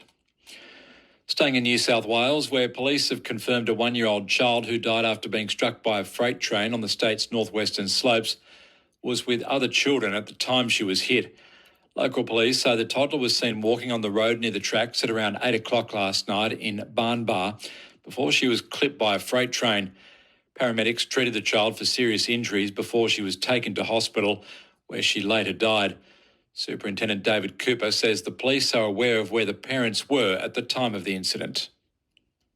The circumstances are still under investigation, but what I can say is this: it's an absolute tragedy, and the small community of Barnbar and the emergency services personnel that attended, we're going to be wrapping our support around those people, the family, and everyone in attendance.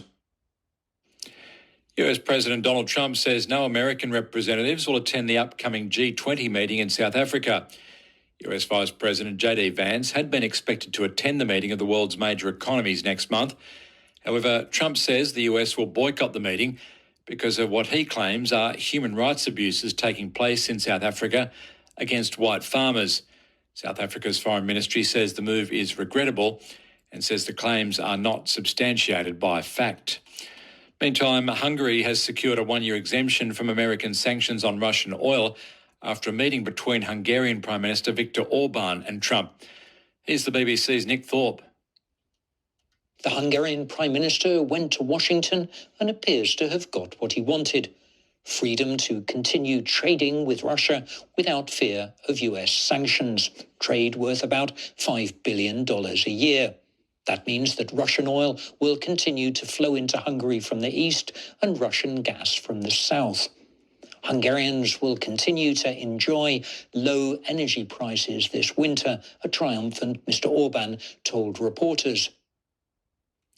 At least 5 people are being killed after Typhoon Kalmaji brought fierce winds and torrential rains to Vietnam. The stormed down trees and flattened homes in Vietnam's central provinces. In the Philippines, Kalmaji has left at least 204 people dead after hitting the southeast nation earlier in the week.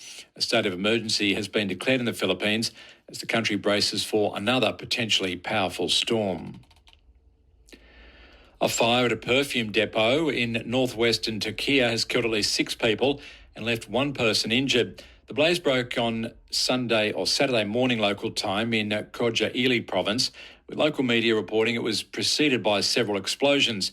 Emergency teams and firefighters were immediately dispatched and the fire was brought under control within an hour. The cause of the blaze is not yet known. Police say the National Gallery of Victoria was evacuated yesterday after the bomb squad were called in to inspect a suspicious bag. Police say the bag was reported outside the gallery in Southbank just after 2 o'clock yesterday afternoon. The gallery was evacuated as a precaution, but the area was deemed safe. And in sport, Melbourne City have dominated in a 4-0 win over the reigning A-League Women's Championship Central Coast Mariners. Earlier, Canberra United and Wellington Phoenix shared the points in a 1-1 draw in Wellington. This is ABC News. Hi, I'm Corbin Middlemass. And I'm Ed Cowan. He played Test cricket for Australia. And Ed Cowan gets his first Test match century. And he commentates the cricket. Stark tries again. He rocks in straight through him. Together, we're giving you your weekly cricket conversation. We're pulling apart the biggest stories in the sport and delivering them to you each and every week. It's called the Grandstand Cricket Podcast. Find it on the ABC Listen app.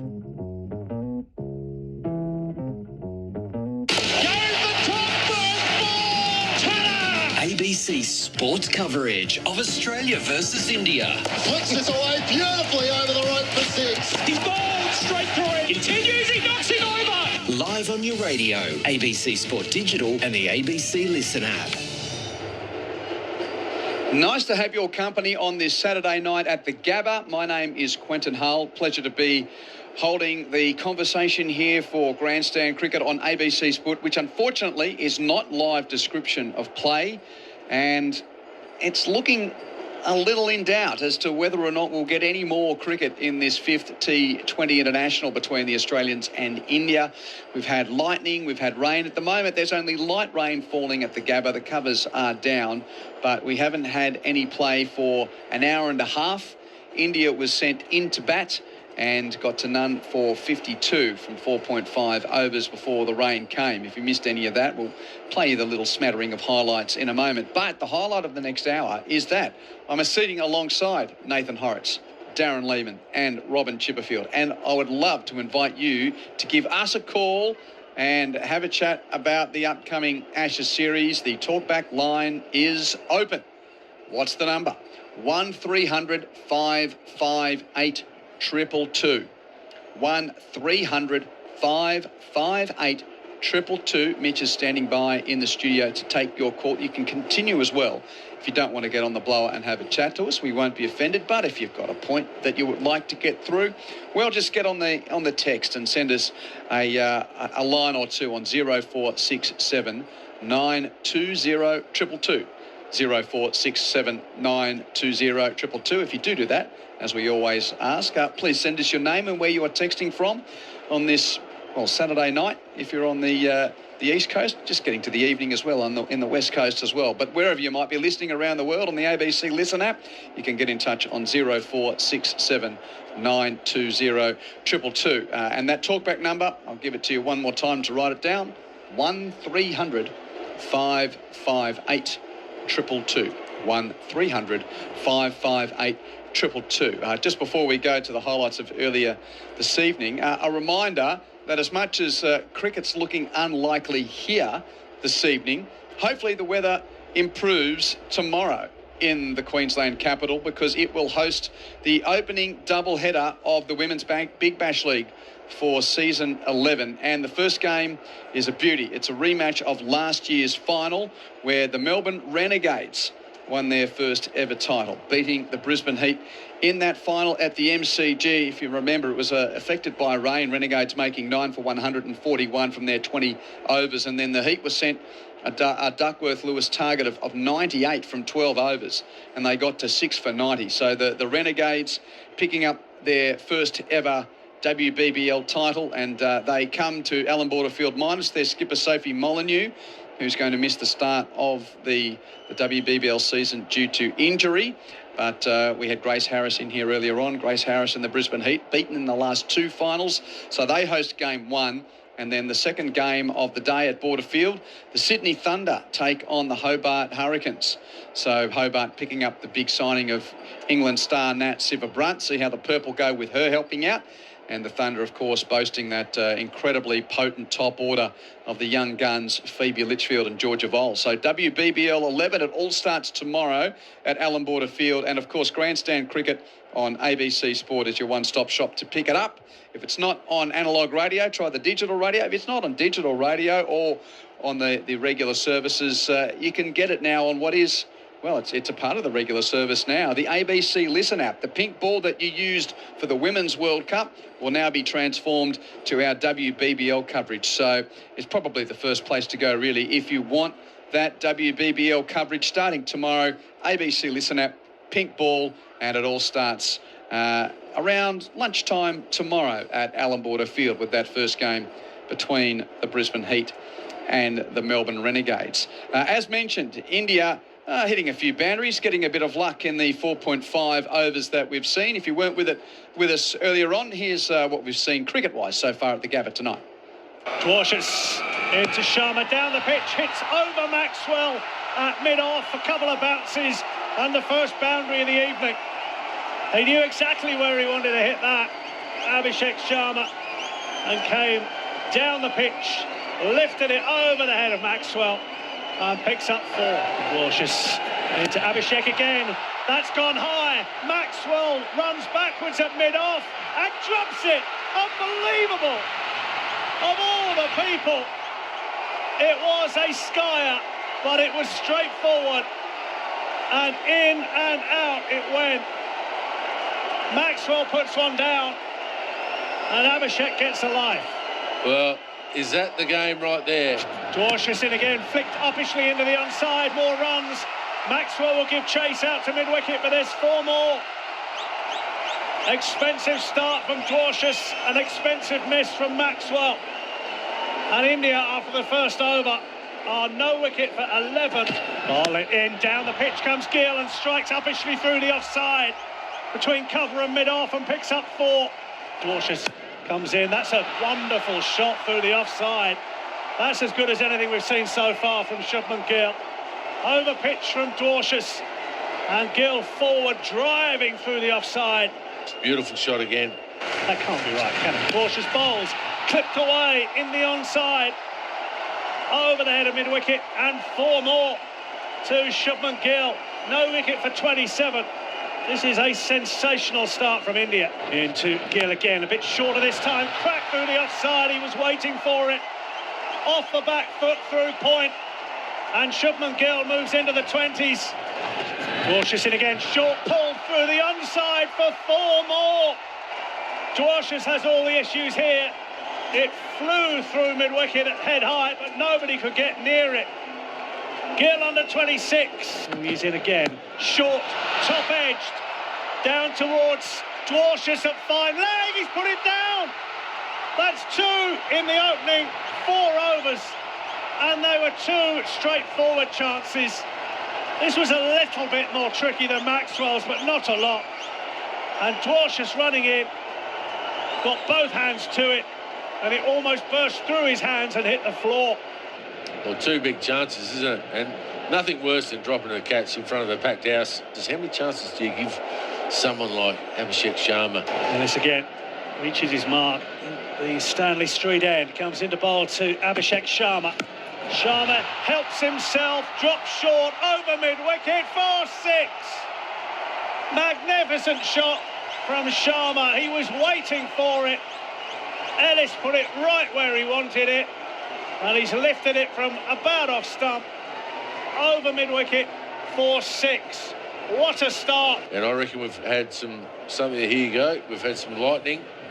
I reckon they've got to leave the ground, and that means rain's coming. And indeed, Darren Lehman was right. We didn't see rain for probably 15 or 20 minutes after they were ordered from the field at about 6:25 local time. But they did the right thing. They got everyone to safety, and then the rain came. And even as we speak, we've seen a couple of cracks of lightning while those highlights were playing here at the Gabba. And the persistent rain has returned. So it's looking very unlikely that we'll get any further cricket here. It doesn't mean the cricket conversation stops, though. We'd love to hear from you on 1300 558 222, the talkback number to get in touch with us here on Grandstand Cricket. 1300 558 222. Darren Lehman, Nathan Horrocks and Robin Chipperfield with me just before our first caller. I'll go down the line. We're done for the night, aren't we here? Boof. Time to officially tie off the white ball precursor. We can officially right now say Ashes time is now. Because we're not getting any more white ball cricket, are we? Get ready, strap it. We're strap the pads on. We are Ashes. That's all we're about now. I don't think we're getting on more rain coming down. It'd have to stop in the next 20 minutes or so. The lightning strikes probably puts it back half hour again, Horry. So I think we're pretty much done. Fingers crossed. Hopefully, the best they could do is if it stopped in a half hour, they might get on for the 5 over game. That's probably at a stretch now.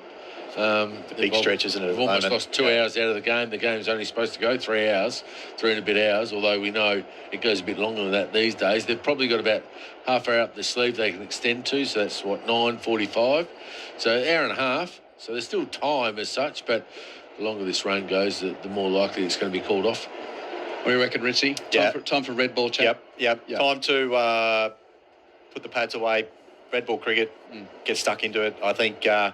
whole of the Australian community is so keen for this Ashes series coming up, so it's going to be great. And I did get a text, I should mention as well, not out of neglect, but more so just that there is the doubleheader at Allan Border Field. But there's a third WBBL game as well tomorrow with the Scorchers playing host to the Sixers at the Wacker. So there's a big suite of games. 2 games in Brisbane, that's the opening doubleheader, and then that third game of the day with Perth taking on the Sydney Sixers. 1300 558 222 if you want to get in touch with us here to give us a call on Grandstand Cricket on ABC Sport, as Don has done from Warrnambool. Don, welcome. Nice to have your company. G'day. Hopefully you can hear me okay. Yeah, a little scratchy, but we've got you. Yeah, look, talking about the Ashes coming up, I just want to get a few comments there from maybe Nathan Horowitz as to how good Steve Smith is. I mean, they did a one-on-one interview on the cable network, and in terms of the Ashes stats, he was coming up third behind Bradman, an English bloke.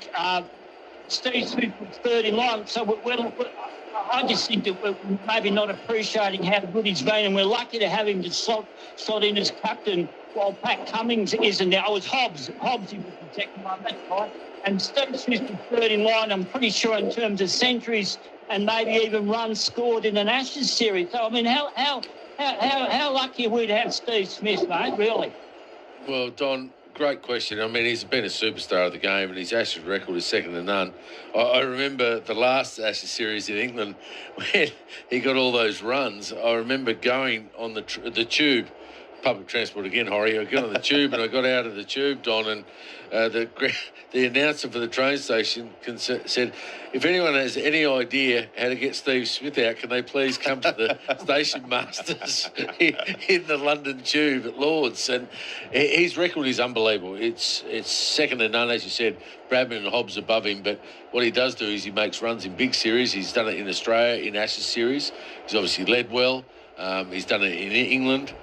He's been exceptional at this format against England, definitely, and he's one that will go down as one of the greats. He's made runs over there and here, and that's been the pleasing thing. And those numbers, 37 Ashes tests for 3,417 runs at an average of 56.02. So it's very similar to his career average, almost exactly.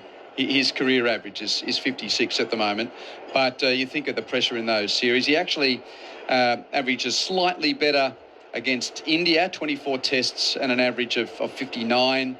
Basically, he's dined out against the likes of Sri Lanka and the West Indies. He averages 90 against the West Indies, would you believe it, in 11 test matches. But there are numbers, and then there are moments. And I wrote the cover article for the ABC Cricket magazine and just delved a little deeper into that collection of work that was his 2019 Ashes, which was off the back of Sandpaper Gate. Yep. And his return to the hostility of Ashes cricket just as a cricketer, let alone the atmosphere. And 200s in the first test, made 90-odd before being knocked out of the second test, missed the third test, returns to the fourth test, makes a double 100. Yep.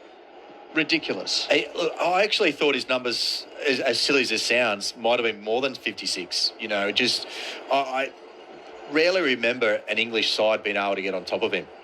You know, looking at, and Don, coming from a mad cricket lover myself, I've definitely not underappreciated Steve Smith in the Ashes. I think he's so pivotal for that side to just be able to blunt that English attack, and definitely this series.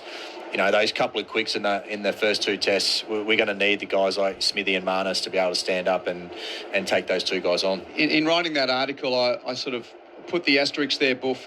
With respect to Travis Head, is Steve Smith still the most valuable English wicket in this Ashes series? Oh, I would think so, because he'll control the innings for Australia from the Australian point of view, and he'll make England bowl a lot of overs.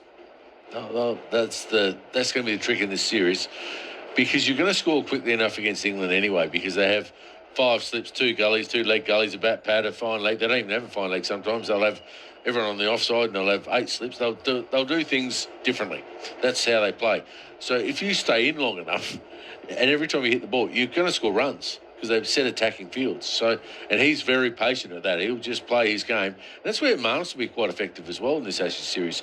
Those two guys and Khawaja, they've just got to get through some overs early doors. And if they make England bowl and come back and bowl, that's when you start to have the problems with Archer, Wood, and things like that. Travis Head is the icing on the cake. If he can get there and he's coming in at 3 for 200, he can change that 3 for 200 to 3 for 400 very quickly. And we know that part of it, the history of why we love the Ashes, is because what we've seen before. And I think Steve Smith is a part of, if he's in there, it's about, oh no, not again, for England. It's almost like the Australian fans' experience of, oh, hold on, England's chasing 280 and we got 7 out, but we haven't got Stokes out yet. No, oh no, not again. So England's version of that horror is, oh, Steve Smith's 60 not, 70 not. Oh no, not again. Here he goes. And look, the tactics what they're going to use against him is going to be quite interesting, I reckon. Look, I don't. Look, the Australian wickets obviously play a little bit different. The Kookaburra plays different to the Duke. You're going to play on 2 very fast wickets with a good carry. Like Smudge will be able to leave the ball quite well. He won't need to come at the bowling. Look, I guess probably one bowler, if you think about through his Test career, that had a little bit on him was Wagner, from New Zealand. And they, obviously, when Smudge was in, they'd be able to bounce him and get him out. Different type of bowler to the other 2 quicks, but the tactics, I reckon, is going to be key, how they're going to get on top of him early. Everybody also all knows what they're trying to do, but it doesn't ever generally work. Well, they won't go wide. They've gone wide a couple of times. They just make him cover drive, and he just says, well, I'll just let it go. And I'll wait for the cover drive that's long half volley to hit it. I think they'll bowl at the stumps and short. And I think they'll do that to a lot of our batters. Thank you, Don, for your call. The number is 1300 558 222, 1300 558 222. Let's head to Tasmania now, where Noel joins us on Grandstand Cricket. How are you, Noel? I'm pretty good. Bit disappointed in the storm in Brisbane, though. Yeah, that wasn't even a proper storm for Chippers either. He's here at the Gabba for the first time, and we wanted to give him a razzle-dazzle southeast Queensland lightning and hail, and I'm only saying that flippantly. We don't want any damage, but it's just been a bit of a mizzler. I'm a Brisbane boy, but I've been living in Tassie for 27 years. Listen, I'd like to make that, there was a comment Buff made the other week about putting Owen in as an opener, because he's not a middle order batsman, and I agreed with Buff. They never played him the last game, and they put Matt Short in as opener too. But I'm bewiffled and bewildered why Australia win the toss and send them into bat. When you go into bat in a 20-over game, even if you only make 150, you put your best bowlers on, tighten the score, and in the end they need 12 runs and over, and you make them hit out. Why would you bowl first? Man after my own heart. You are. Yeah, You're why exactly would- why right, would you Noel. bowl first? Well, it's the current trend. The batters it's like to know ridiculous. everything, what they're going to go at. But as India showed, there's more ways to win a game. And bat first, they got sent in. They scored a total that we thought was below par or about par. And then all of a the sudden one they on the squeezed Gold with their Coast, better yeah. bowlers. So I totally agree with you, Noel, that I think Australia missed a trick on a couple of occasions to bat first. Well, they just as well have got the Tassie guy there, Nathan Ellis. He gets a few wickets, and I think in the Test match, Bo Webster will do well, and Scott Boland will do well in the bowling. I think in Perth they'll be the main wicket takers. Stark will get one in the first over though. Here's a provocative question. I mean, what kind of reaction would there be in Tasmania if Bo Webster misses out? I mean, he has not missed a trick since being asked to represent Australia in Test cricket, yet there seems to be a line of thought he might not be there in Perth for the first game. Well, that's ridiculous too. That's absolutely ridiculous if they do that. And George Bailey, he played for Tasmania. He ought to know better. Good on you, Noel. Thanks for your company this evening.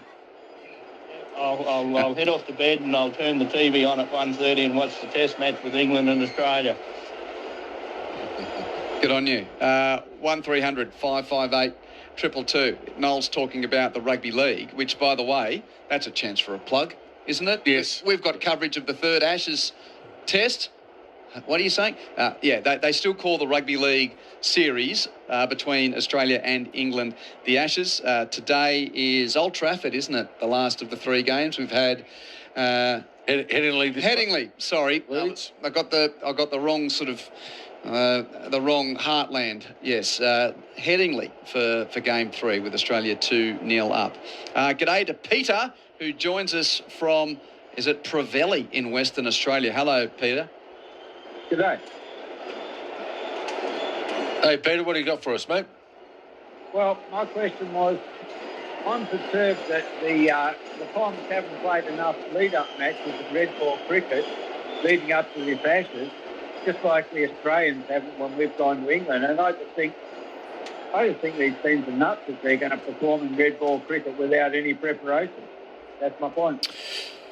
Yeah, look, Peter, something we were discussing earlier on, and we were talking, back in the day, you'd be playing 13, 14 games as a lead-up into the Ashes.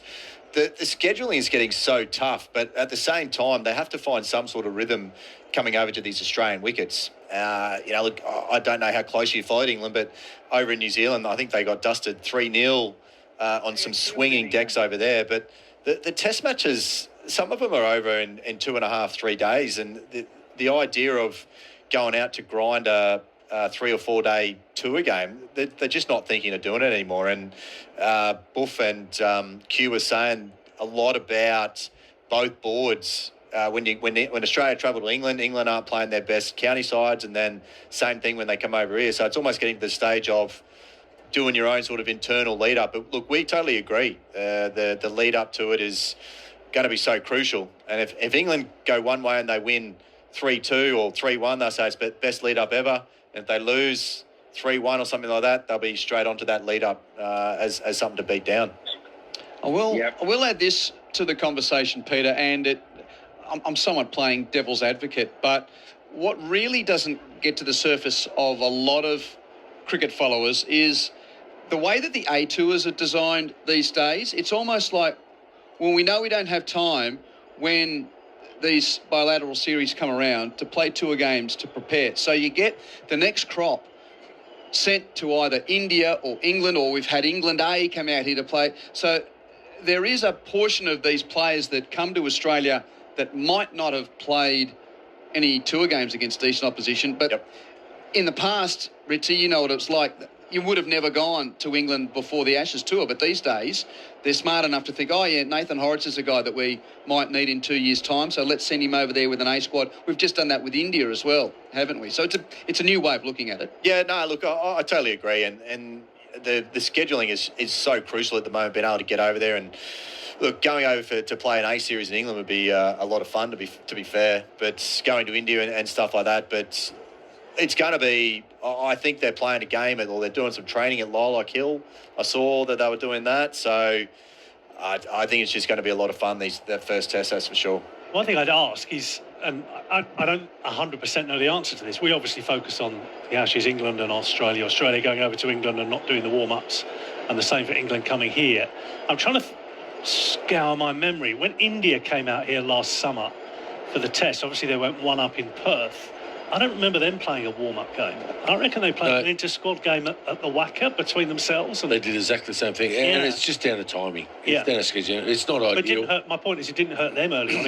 If anything, it was the Australians that looked a little bit undercooked. They did, because the Australian team didn't play enough Shield cricket. Yeah. And I think there is a big difference there. So you've got to get used to the wickets, where the WACA, they're probably, when they play per se, that is a quick wicket.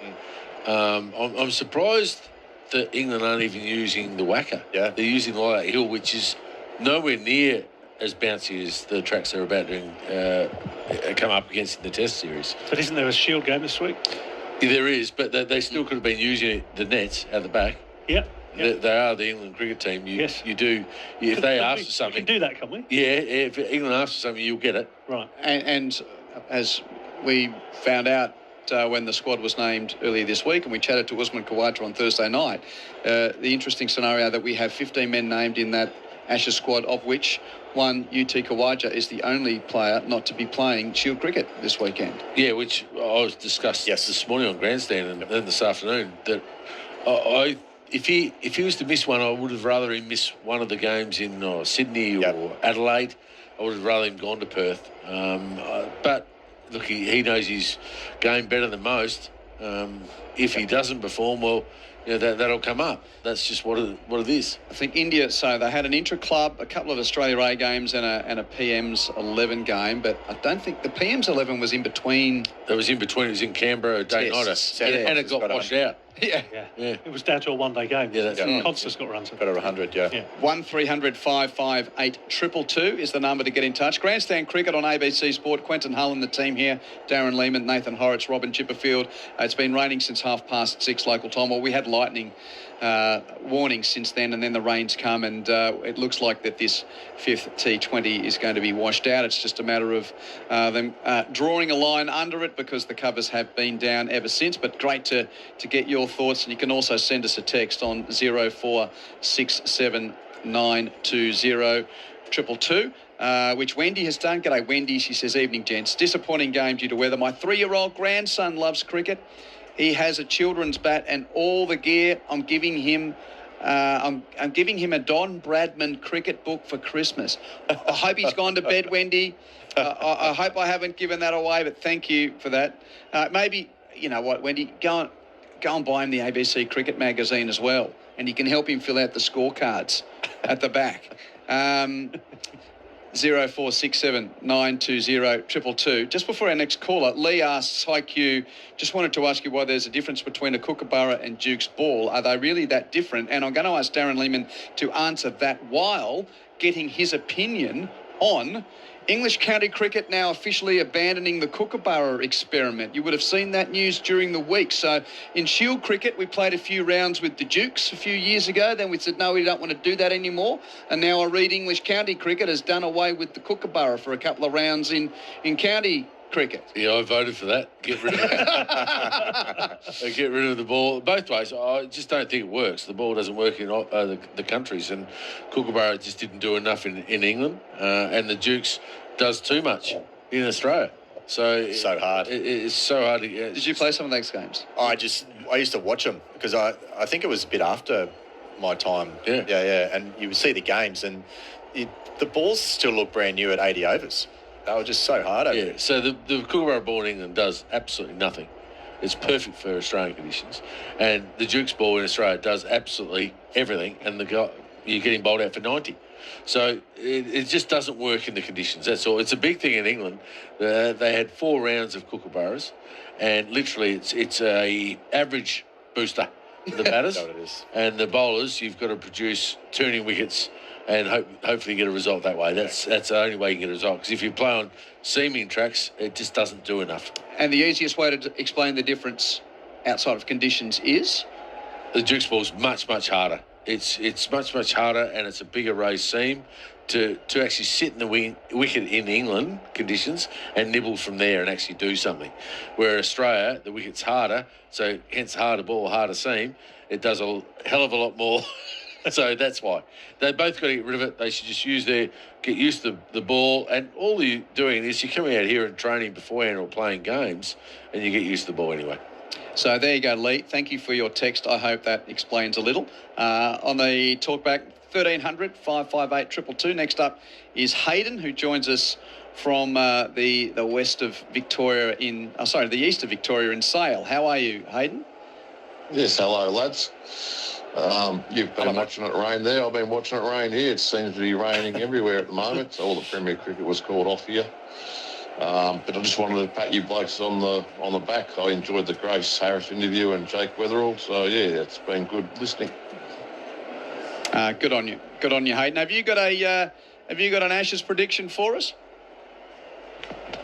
I've got to go to the Aussies. I'll probably be there Boxing Day. But yeah, along with 99,999 of your best friends. Yeah, I think it's going to be 100,000, isn't it? Yeah.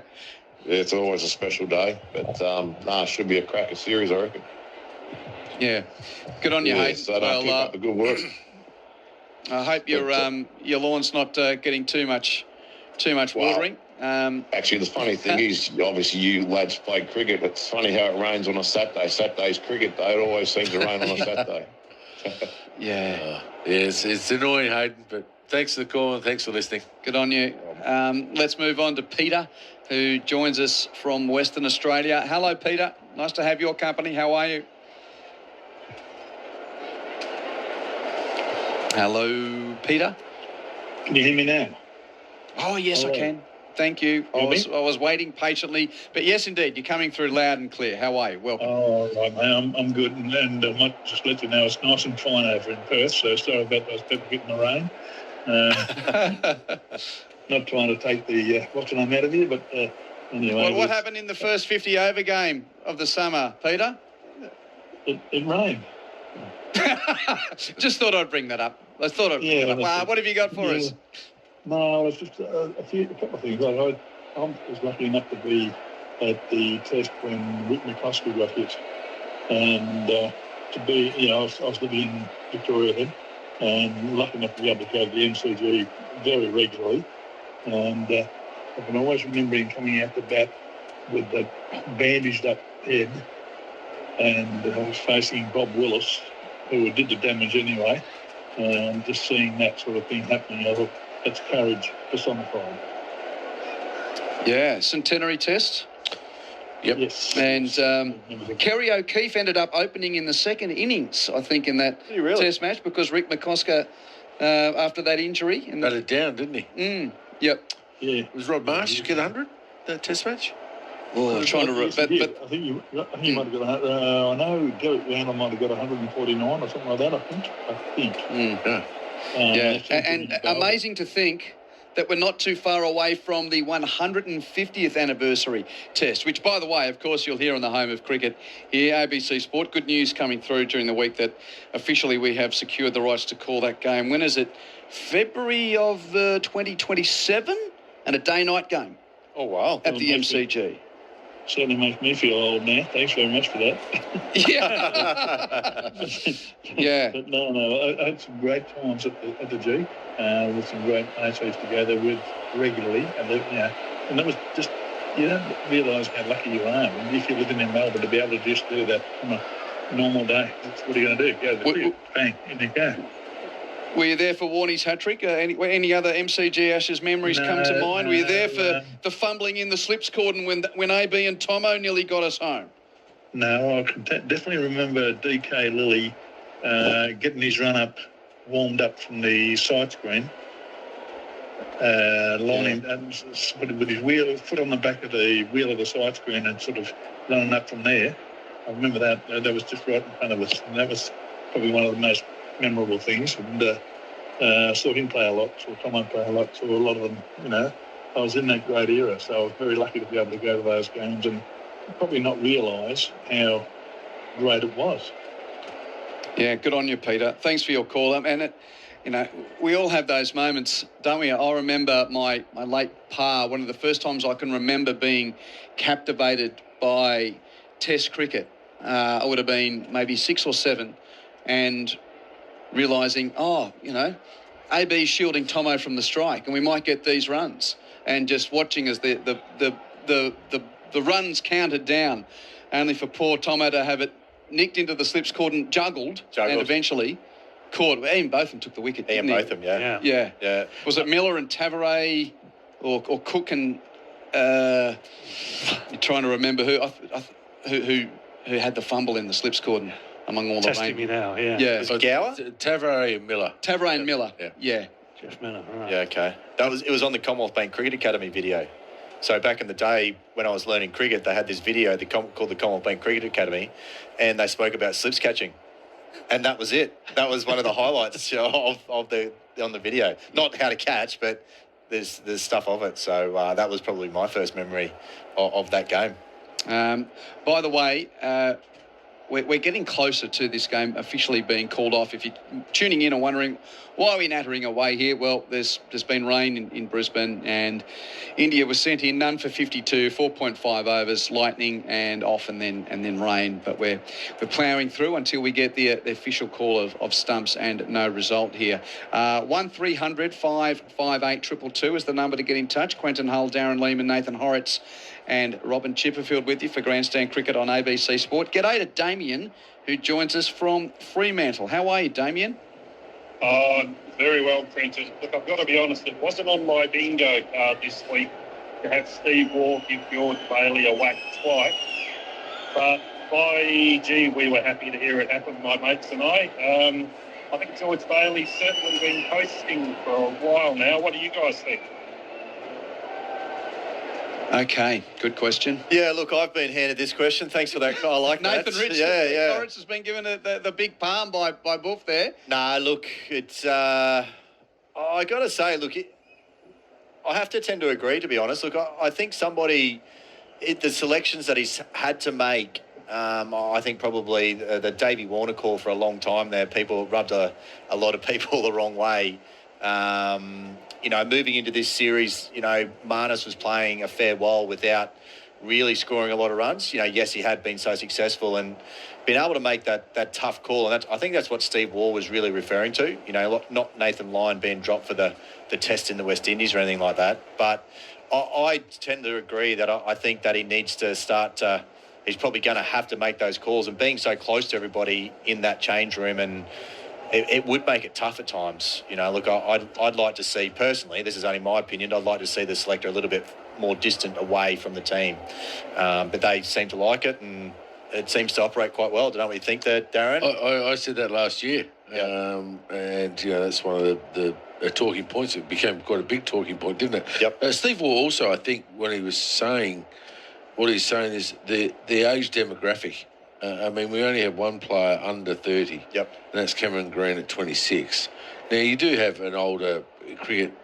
You do mature a bit older, I suppose, but I still remember most teams having 2 or 3, one sort of early 20s, and then 2 and 3 in the mid-20s. We've only got one, and that's a hard one. And I know Chippers has got a good stat that I found this today. I found this today. I think it was Michael Vaughan that tweeted it. I think, former England captain, which was it amazed me that if England put David Gower and Ian Botham now in their Test squad for age these coming Ashes, and they're both 65-ish. Yeah. Australia's average age would still be about 14 months above England. Yeah. Even with Gower and Botham in the side. So I think that's what they're saying. Steve was saying, you have to still look to the future, because in a year's time, or it goes pear-shaped this summer, we're going to have a big change, and all of a sudden we're going to have everyone leave. Yeah. But that's going to be a big problem. Isn't that natural anyway? Isn't that what happens at the end of Ashes series? No. Maybe just as does in England after a heavy defeat, but... Well, it's happened here for you 3 times in a row, because it's been 5-0, 4-0, 4-0, and it's been the coach, the captain, and senior players have either left the tour early and gone, or been replaced. Well, Bazball was born out of the disaster of the last time England came to Australia, basically. That's when they brought Brendan McCullum in, and we know the rest is pretty much history. And I think it'll be the same. If it ends up the same result, the same thing will happen because people will change. You just have to change. There's somewhere in the middle. Baseball is very entertaining and it's got people talking. It's got us talking now about it. We hardly ever talk about that stuff. But they do play a game that's very vibrant and in your face and just go for it. But what happens, game goes very quick. And if the wicket does anything, they get out. If you missed those grabs, by the way, great call. Thank you, Damien. Here is what Steve Waugh had to say earlier in the week about the Australian selection.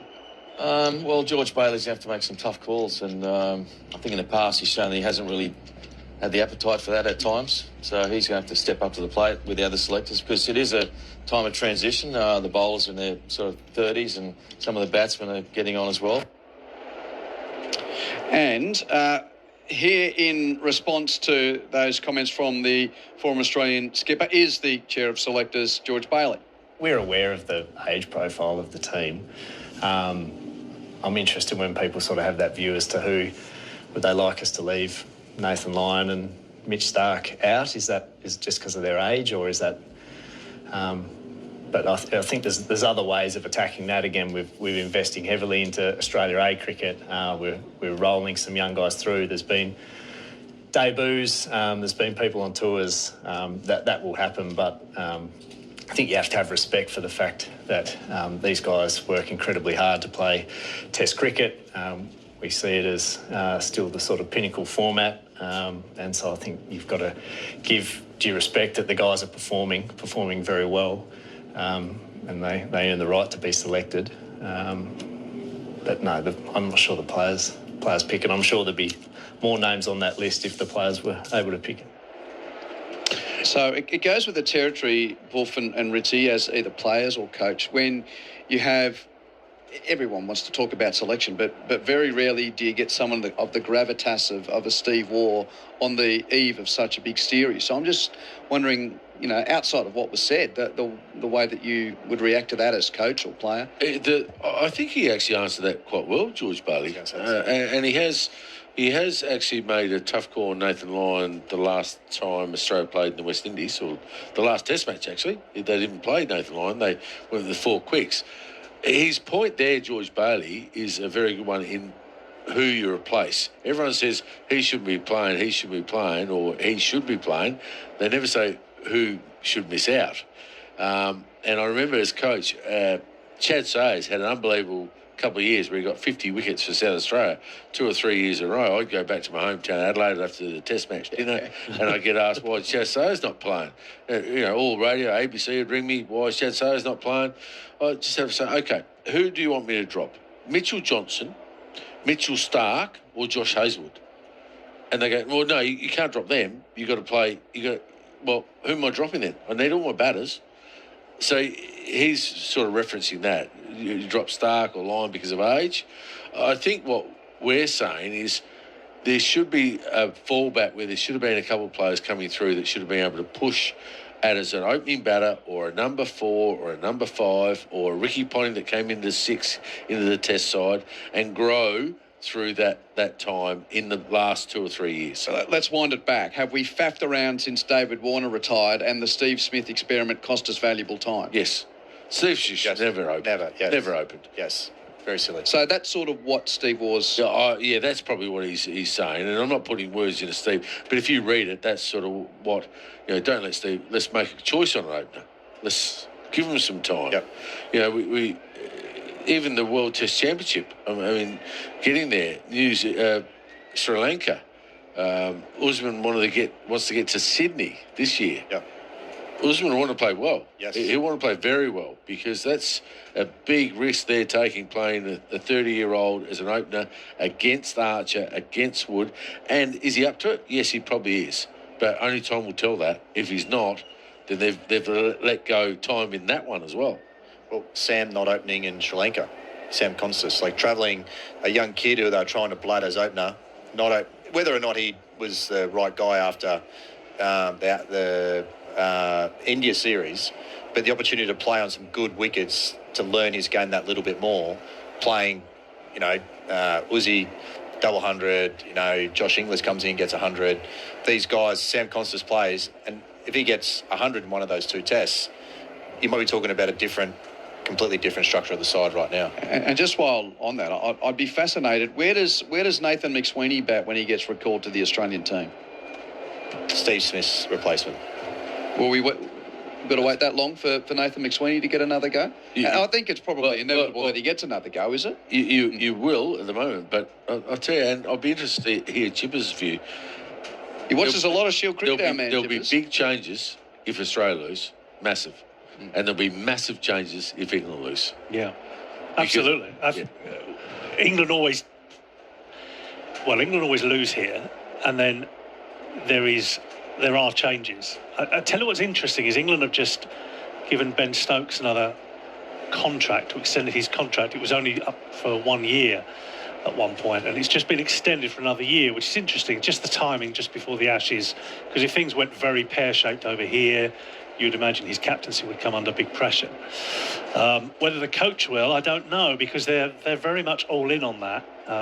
Rob Key, the former England batter, is the kind of head of English cricket at the moment. His position might come under more threat just because Stokes is perhaps wouldn't, and McCullum's probably wouldn't. So it might actually be above that becomes an issue if England lose heavily here. But I think there'll be huge. Even if Australia wins these Ashes, there's going to be changes within the next year, surely. Oh, there will be, because Australia have to get ready for 27. Yeah. Yeah, that's what you've got to do. So and I think that's what Steve Sawar was saying. We've got to be ready, prepare for 27, and we don't look like we have many answers for 27 at the moment. But there are no answers because there have been no opportunities for those questions to be asked, have they? Constas is pretty much the only one. I suppose McSweeney as well, who's come in and gone again. There's been a couple. Well, Harris has sort of been in and out, and doesn't seem like he's got a road back at this point in time. Opportunities, and you could have made opportunities as well. That's why I think Steve was saying you could have made opportunities for other players. So that's the hard one. But then do Australia get to a World Test Championship final and succeed if they are changing their side, bringing somebody in for a test or two? I have breaking, in inverted commas, news, which is of no news to anyone. The white ball series is officially over. Game 5 is a washout. Play officially abandoned at the Gabba due to rain. So games 1 and games 5 of this T20 series, both no results.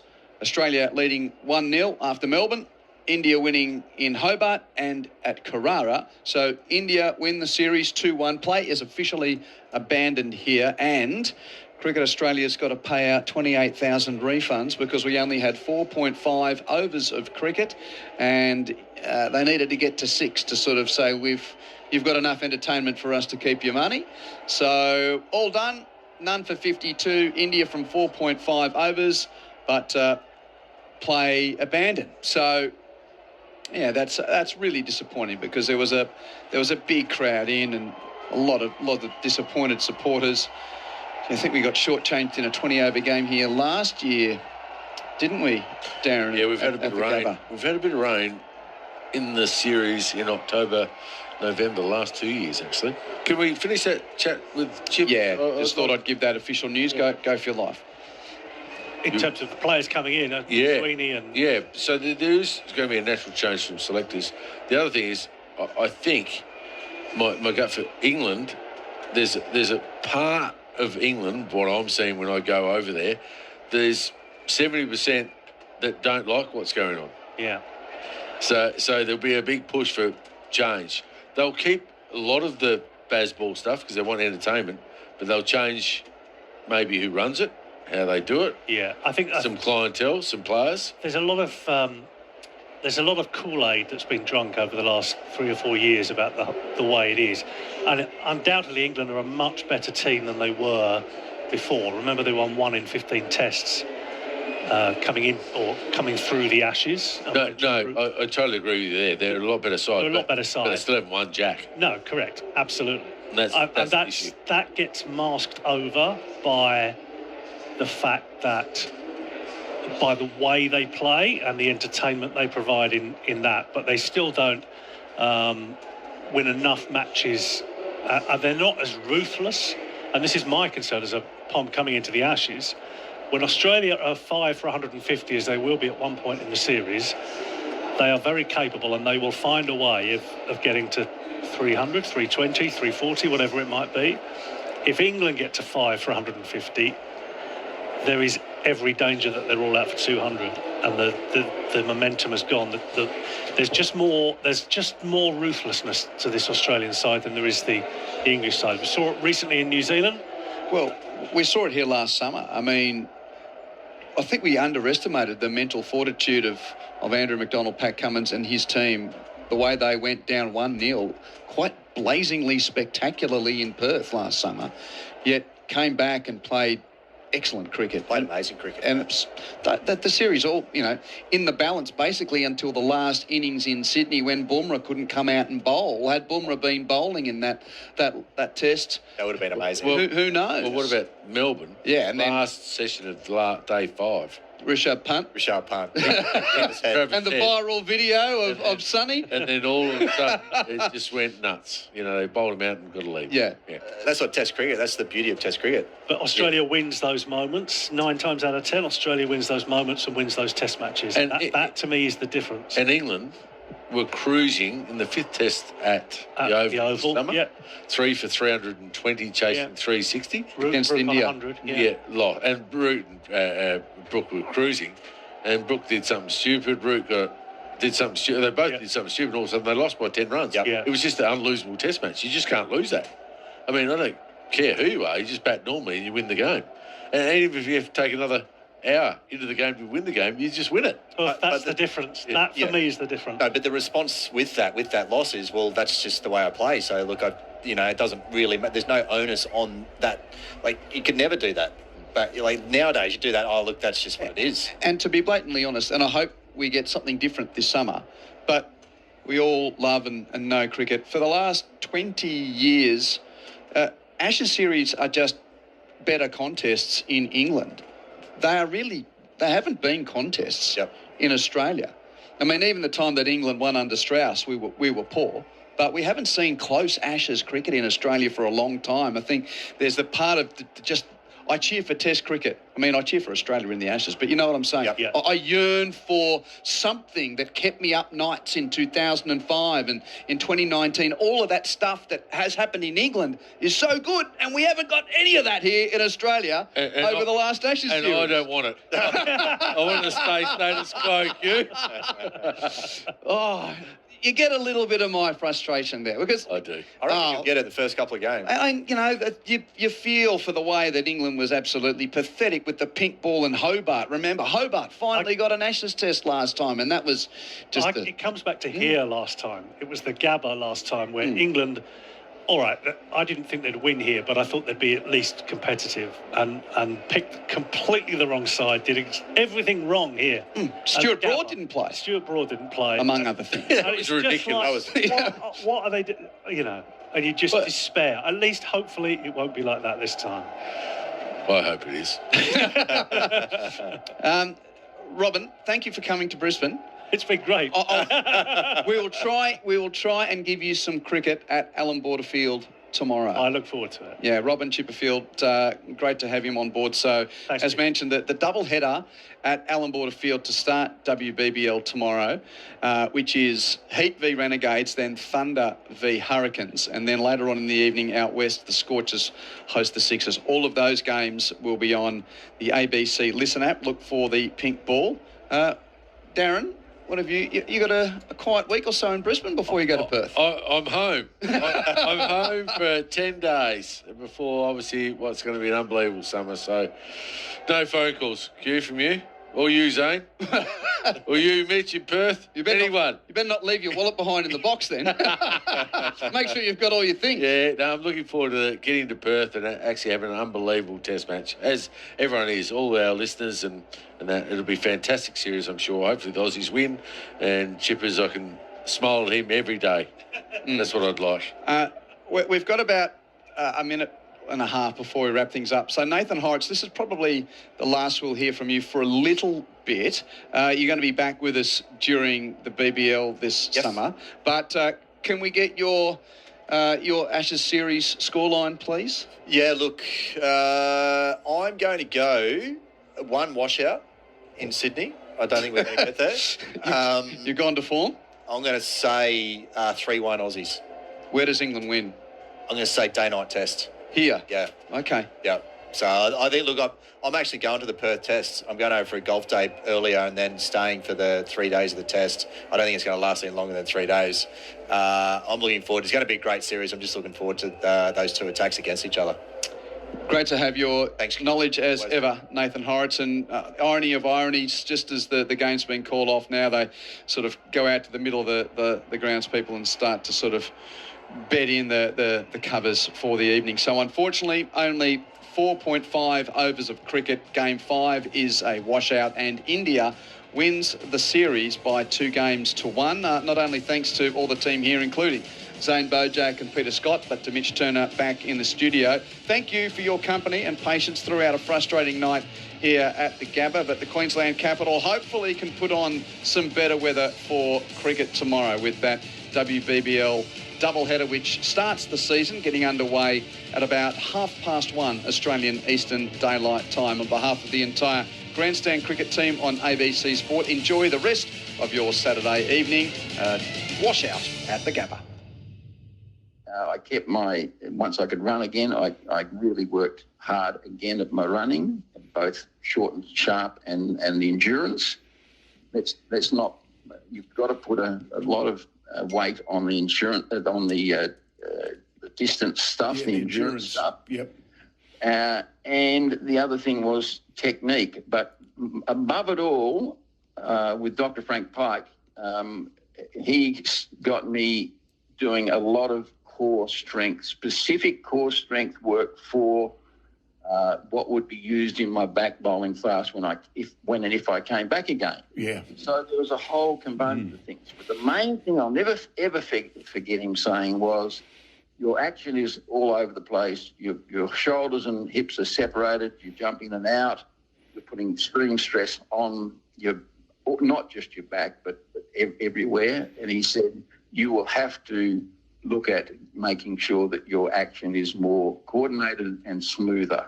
So they were the things that and he's a wise man, and all that stuff stuck with me, and I think it should still be adhered to. Yeah, you certainly played a lot of cricket post those initial stress fractures. I know you had issues with your back throughout your career, but you still managed to play an incredible amount of cricket at every level. We're speaking to cricketing legend, sporting legend, a hero and idol of almost every Australian sporting fan and many around the world. Dennis Lilly here on Sports Talk, myself, Mitch Turner, and former Australian Test captain Kim Hughes. Dennis, you've done a lot of work with bowlers post your career, and you've done work with bowlers like Mitchell Johnson. You've worked very, very closely back through his career, and I know you've done some work with some of the young West Australian bowlers in the system now. Has Pat Cummins ever reached out to you and kind of asked you for advice on bowling, on tactics, on technique, on body? Has he ever reached out to you, or have you spoken to Pat Cummins much? A lot. Pat came to me when he was injured early on. He'd been dropped from he was off the list for contracts for Cricket Australia, New South Wales as well. He was quite young, I don't know, 20, 21. And I said to him, he got in touch with me, and I said to him, I think Brett Lee told him too, he came, I said, get New South Wales or Cricket Australia to pay for you to come over for a week and we'll sort you out. He said, I've got in touch with them, they won't pay. He said, I'll pay my own way. Yep. So here's a young lad, paid his own way to come over for a week, stayed at a motel, and we worked on him for that week, and he's never forgotten it. It got him back again, and we've seen the results of that. Now, I'm not throwing my chest out and saying it was me, but he worked on all those things I just talked about, and I will reiterate them soon again, but he did all that on his own, but he took on board all the stuff that was said and went away and worked on it, and came back 2 or 3 other times, and then just kept in touch and sent videos and stuff like that. So, I mean, the guy's smart, took it all on board, went away and worked on it, and became the great bowler he is now. Have you spoken to him at all recently, his most recent run of injuries? Yep, we're catching up for a coffee during the test. So, yeah, he keeps in touch. He's a great man. And, I mean, but regardless of his injury, you've seen a lot of bowlers, Dennis, and you are one of the all-time great fast bowlers around the world. How good is Pat Cummins from what you've seen from him? Because we've all marvelled at his work alongside the other fast bowlers he's bowled with for Australia, and, Josh Hazlewood and Mitch Starc most notably. But how good is Pat Cummins in your eyes? He seems incredibly skillful. He'll go down as one of the greatest ever, no doubt about that. And the thing that I like about Pat is that if you need a wicket, and when you're captain, you can do it, I suppose. But when you need a wicket, who do you call on? And it's Pat. Yeah. Even though he has to call on himself. But, that's a sign of a great bowler, one that can come on when, you're struggling and you need a breakthrough, or there's a good partnership and you need a breakthrough, and a guy that can come in and almost certainly most times fix it. Yeah. Champ, I ran into a fellow called Dennis Baker. We both know him well. Played at state cricket. Yeah, great bloke. And he's been doing some work, I think, in one of the private schools, Christchurch, or one of those, Bakes. Mm-hmm. And he was telling me, he sent me some information, which I found absolutely incredible, Den. They had some recommendations for the workloads. And I'll just read to you. This is for the under 17. So they're 16-year-olds. That's not as if they're 10 or 12, 13, 14, that sort of thing. And it said avoid greater than 1 day in a row for bowling.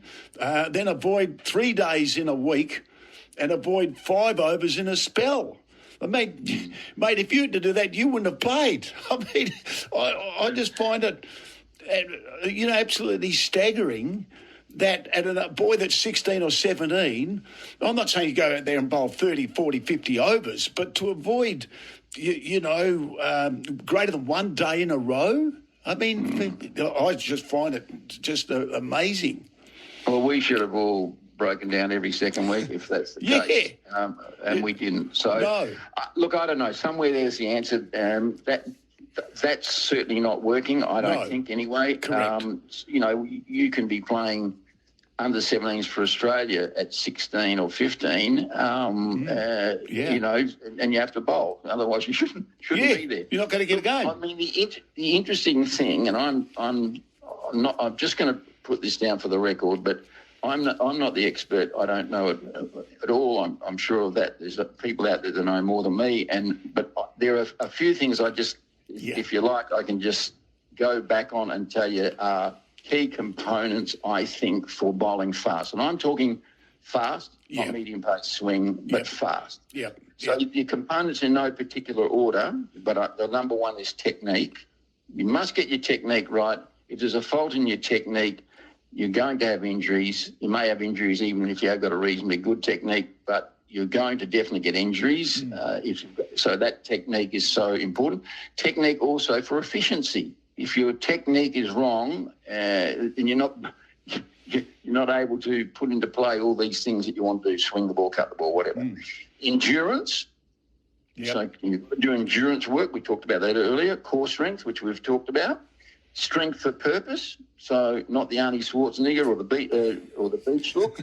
Sprint work, short distance sprint work. You've got to bowl flat out at practice for most of the time because you're using the muscles you're going to be using in a game. Yeah. It's essential to me. You must. Genetics come into it. If you haven't got the genes for it, you're never going to be a quick bowler and you're going to get injured. So genetics come in. Good coordination above it all. The best that I ever bowled and I ever saw guys bowl was when their action was beautifully coordinated and it looked easy. It wasn't easy, but it looked easy. So that's coordination as well. So a lot of little points there. Quite easy, quite simple, really. But they're the ones that I think people should note down and take a look at. Having said that, I got an interesting story. A bloke wrote to me 100 years ago from England, and he said, Dear Mr. Lilly, which was nice. He said, I thought he was talking to my dad, but anyway, he said, Dear Mr. Lilly, he said, I want to be a fast bowler. He said, I'm prepared to work hard, and I've heard that your work ethic was through the roof, so could you set me out, some sort of regime? And I said, yeah, do it. So I did all that stuff I'm talking about. I did it all. But I particularly emphasised endurance and sprint work. Anyway, I didn't hear from the bloke for some time, which I thought was a bit strange, and I gave him all this info and took my time out. Anyway, 18 months later, he wrote back. He said, Mr. Lee, I want to thank you. And I thought, here it comes, selected in the England side. Here, thank you very much, he said, for all of... He said, I did it to the absolutely to perfection to what you said.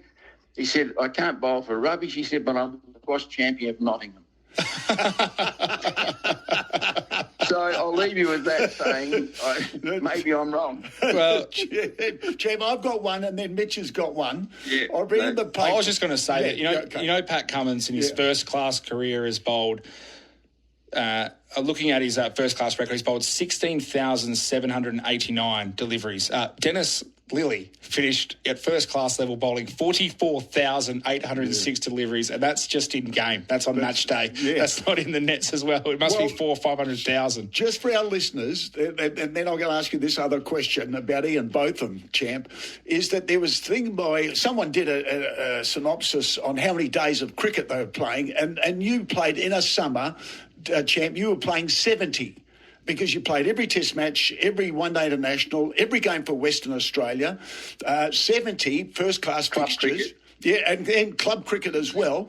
And people like even Glenn McGrath and Shane Warne, they didn't go back even further. They were only playing about 40. I mean, you were nearly playing double. And if someone had ever come to you and said, oh, Dennis, no, we want you to have a rest. You're not playing for Perth or Melbourne or remember, you would have smacked him in the kisser and said, mate, get out of here, I'm playing. But I want to leave you with this one, champ. I read in the paper the other day about our mate Beefy, Ian Botham, champion bloke.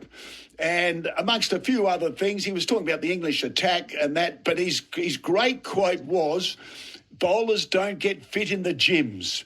That's been proven. Look at the record with injuries for Mark Wood, Jofra Archer, Ben Stokes. Mate, spot on. Would you agree with that? You just don't get fit in the gym. I'll go back to the Arnie Schwarzenegger quote earlier. I mean, and the other thing, sorry, just quietly, why I was able to bowl all those overs was because I was doing all that other work that I talked about earlier, and a lot weren't. So you've got to look at all of that stuff as well to be able to sort of obviously bowl a lot and not get too injured. You get the odd injury, you must do with an unnatural action like fast bowling. Yeah, well, you can't bowl all day if you can't run all day. It's a massive part of bowling. Yep. It's about 90% of it is your approach, isn't it? So yep, you get tired, your head doesn't want to be there, your action falls apart. You've just got to be at the best at the end of the day as you are at the start of the day. Dennis, I know you'd still be a massive fan of cricket, and as I mentioned, you've been involved heavily with WA cricket for most of your career post-retirement. You'd still have a keen eye on the game. You're excited about the upcoming Ashes series. It seems like one of the most hyped ones in years, and England are really backing themselves under Brendan McCullum to come to Australia and win. And Pat Cummins is out for at least one test so far. Are you looking like, in your eyes, is it going to be a close and tough series? It's an exciting one. I think, our bowling is superb. I think England's bowling is untested generally on our wickets. It's a bit easier to bowl on the softer turf in England than it is to bowl on hard Wacker and Sydney and Melbourne wickets. Yep. I think their batting it can be a bit hit and miss, but if they go, they go. I think we've got problems at the top order of our batting. That's probably, I think that's obvious, but I see it. We've got to be very careful. We could be 3 for 15 and all out for 170 if we don't watch ourselves. Yeah, well, I've got the pads on, champ. I'm ready to come in next. Okay, pal.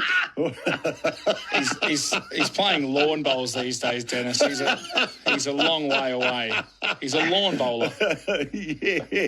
I have a trouble bowling underarm because I was there that day, champ. And so were you. Yeah, anyway, that's another story.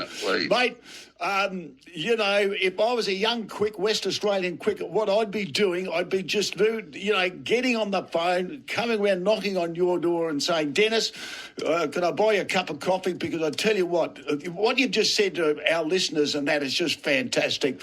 You're a very, very generous man and they should get off their ass and do something for themselves. Well, you've done work with Marley Beardman, haven't you, Dennis? He's a real talented young bowler.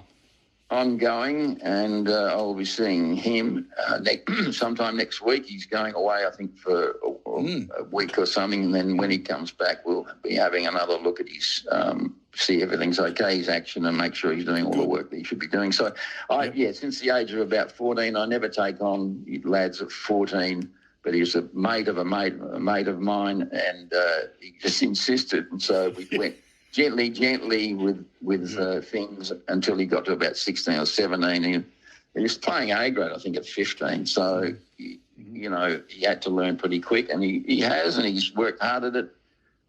He's only a young lad still. People, unfortunately, their expectations can be a bit high because he's been in the system for a while, but I'll back him in. I think he's going to be a very fine bowler if he keeps doing all the things he should be doing. Yeah, he's done incredibly well already, and he's played for Australia at the underage level, and he's part of the squad at the moment in the white ball just to get a bit of experience around some of those senior cricketers. Dennis, I want to leave you on this because Kim tells us about his heroics all the time, and we revisit Boxing Day every single week, and he tells one story, Terry Alderman, Tez tells another story, so I want to hear from you. What's your recollections of Kim Hughes? The truth of Kim, great bloke, still mates. The only reason I'm on the show is, I don't do any interviews. The only reason I'm on the show is for Kim. Great mate. That innings, do I have to tell the truth about it? Yes. Yeah. Probably the greatest innings I've ever seen in the situation. I've got cash. I've got cash and I'm coming over.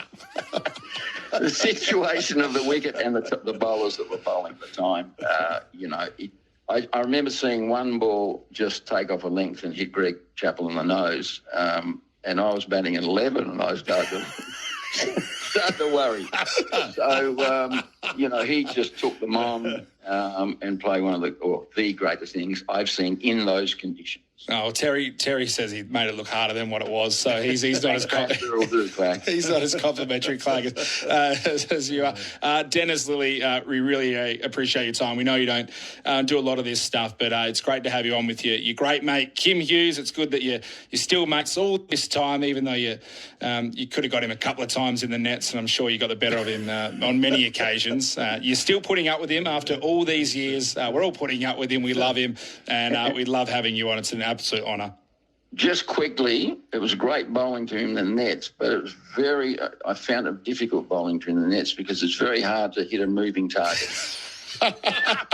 Sorry, Craig. No, when he said sorry, it was sorry, missed your head, you curly-headed person. Fantastic, champ. Great to have you on. Enjoy the summer of cricket, Dennis, and hopefully you can catch up with Kim shortly and have another coffee with him. Yeah, beautiful. We do regularly. Look, keep up the good work, you blokes. I don't listen to too many shows, but I do enjoy it, so keep up the good work. Dennis Lee there, Australian cricketing and world cricketing legend here on Sports Talk.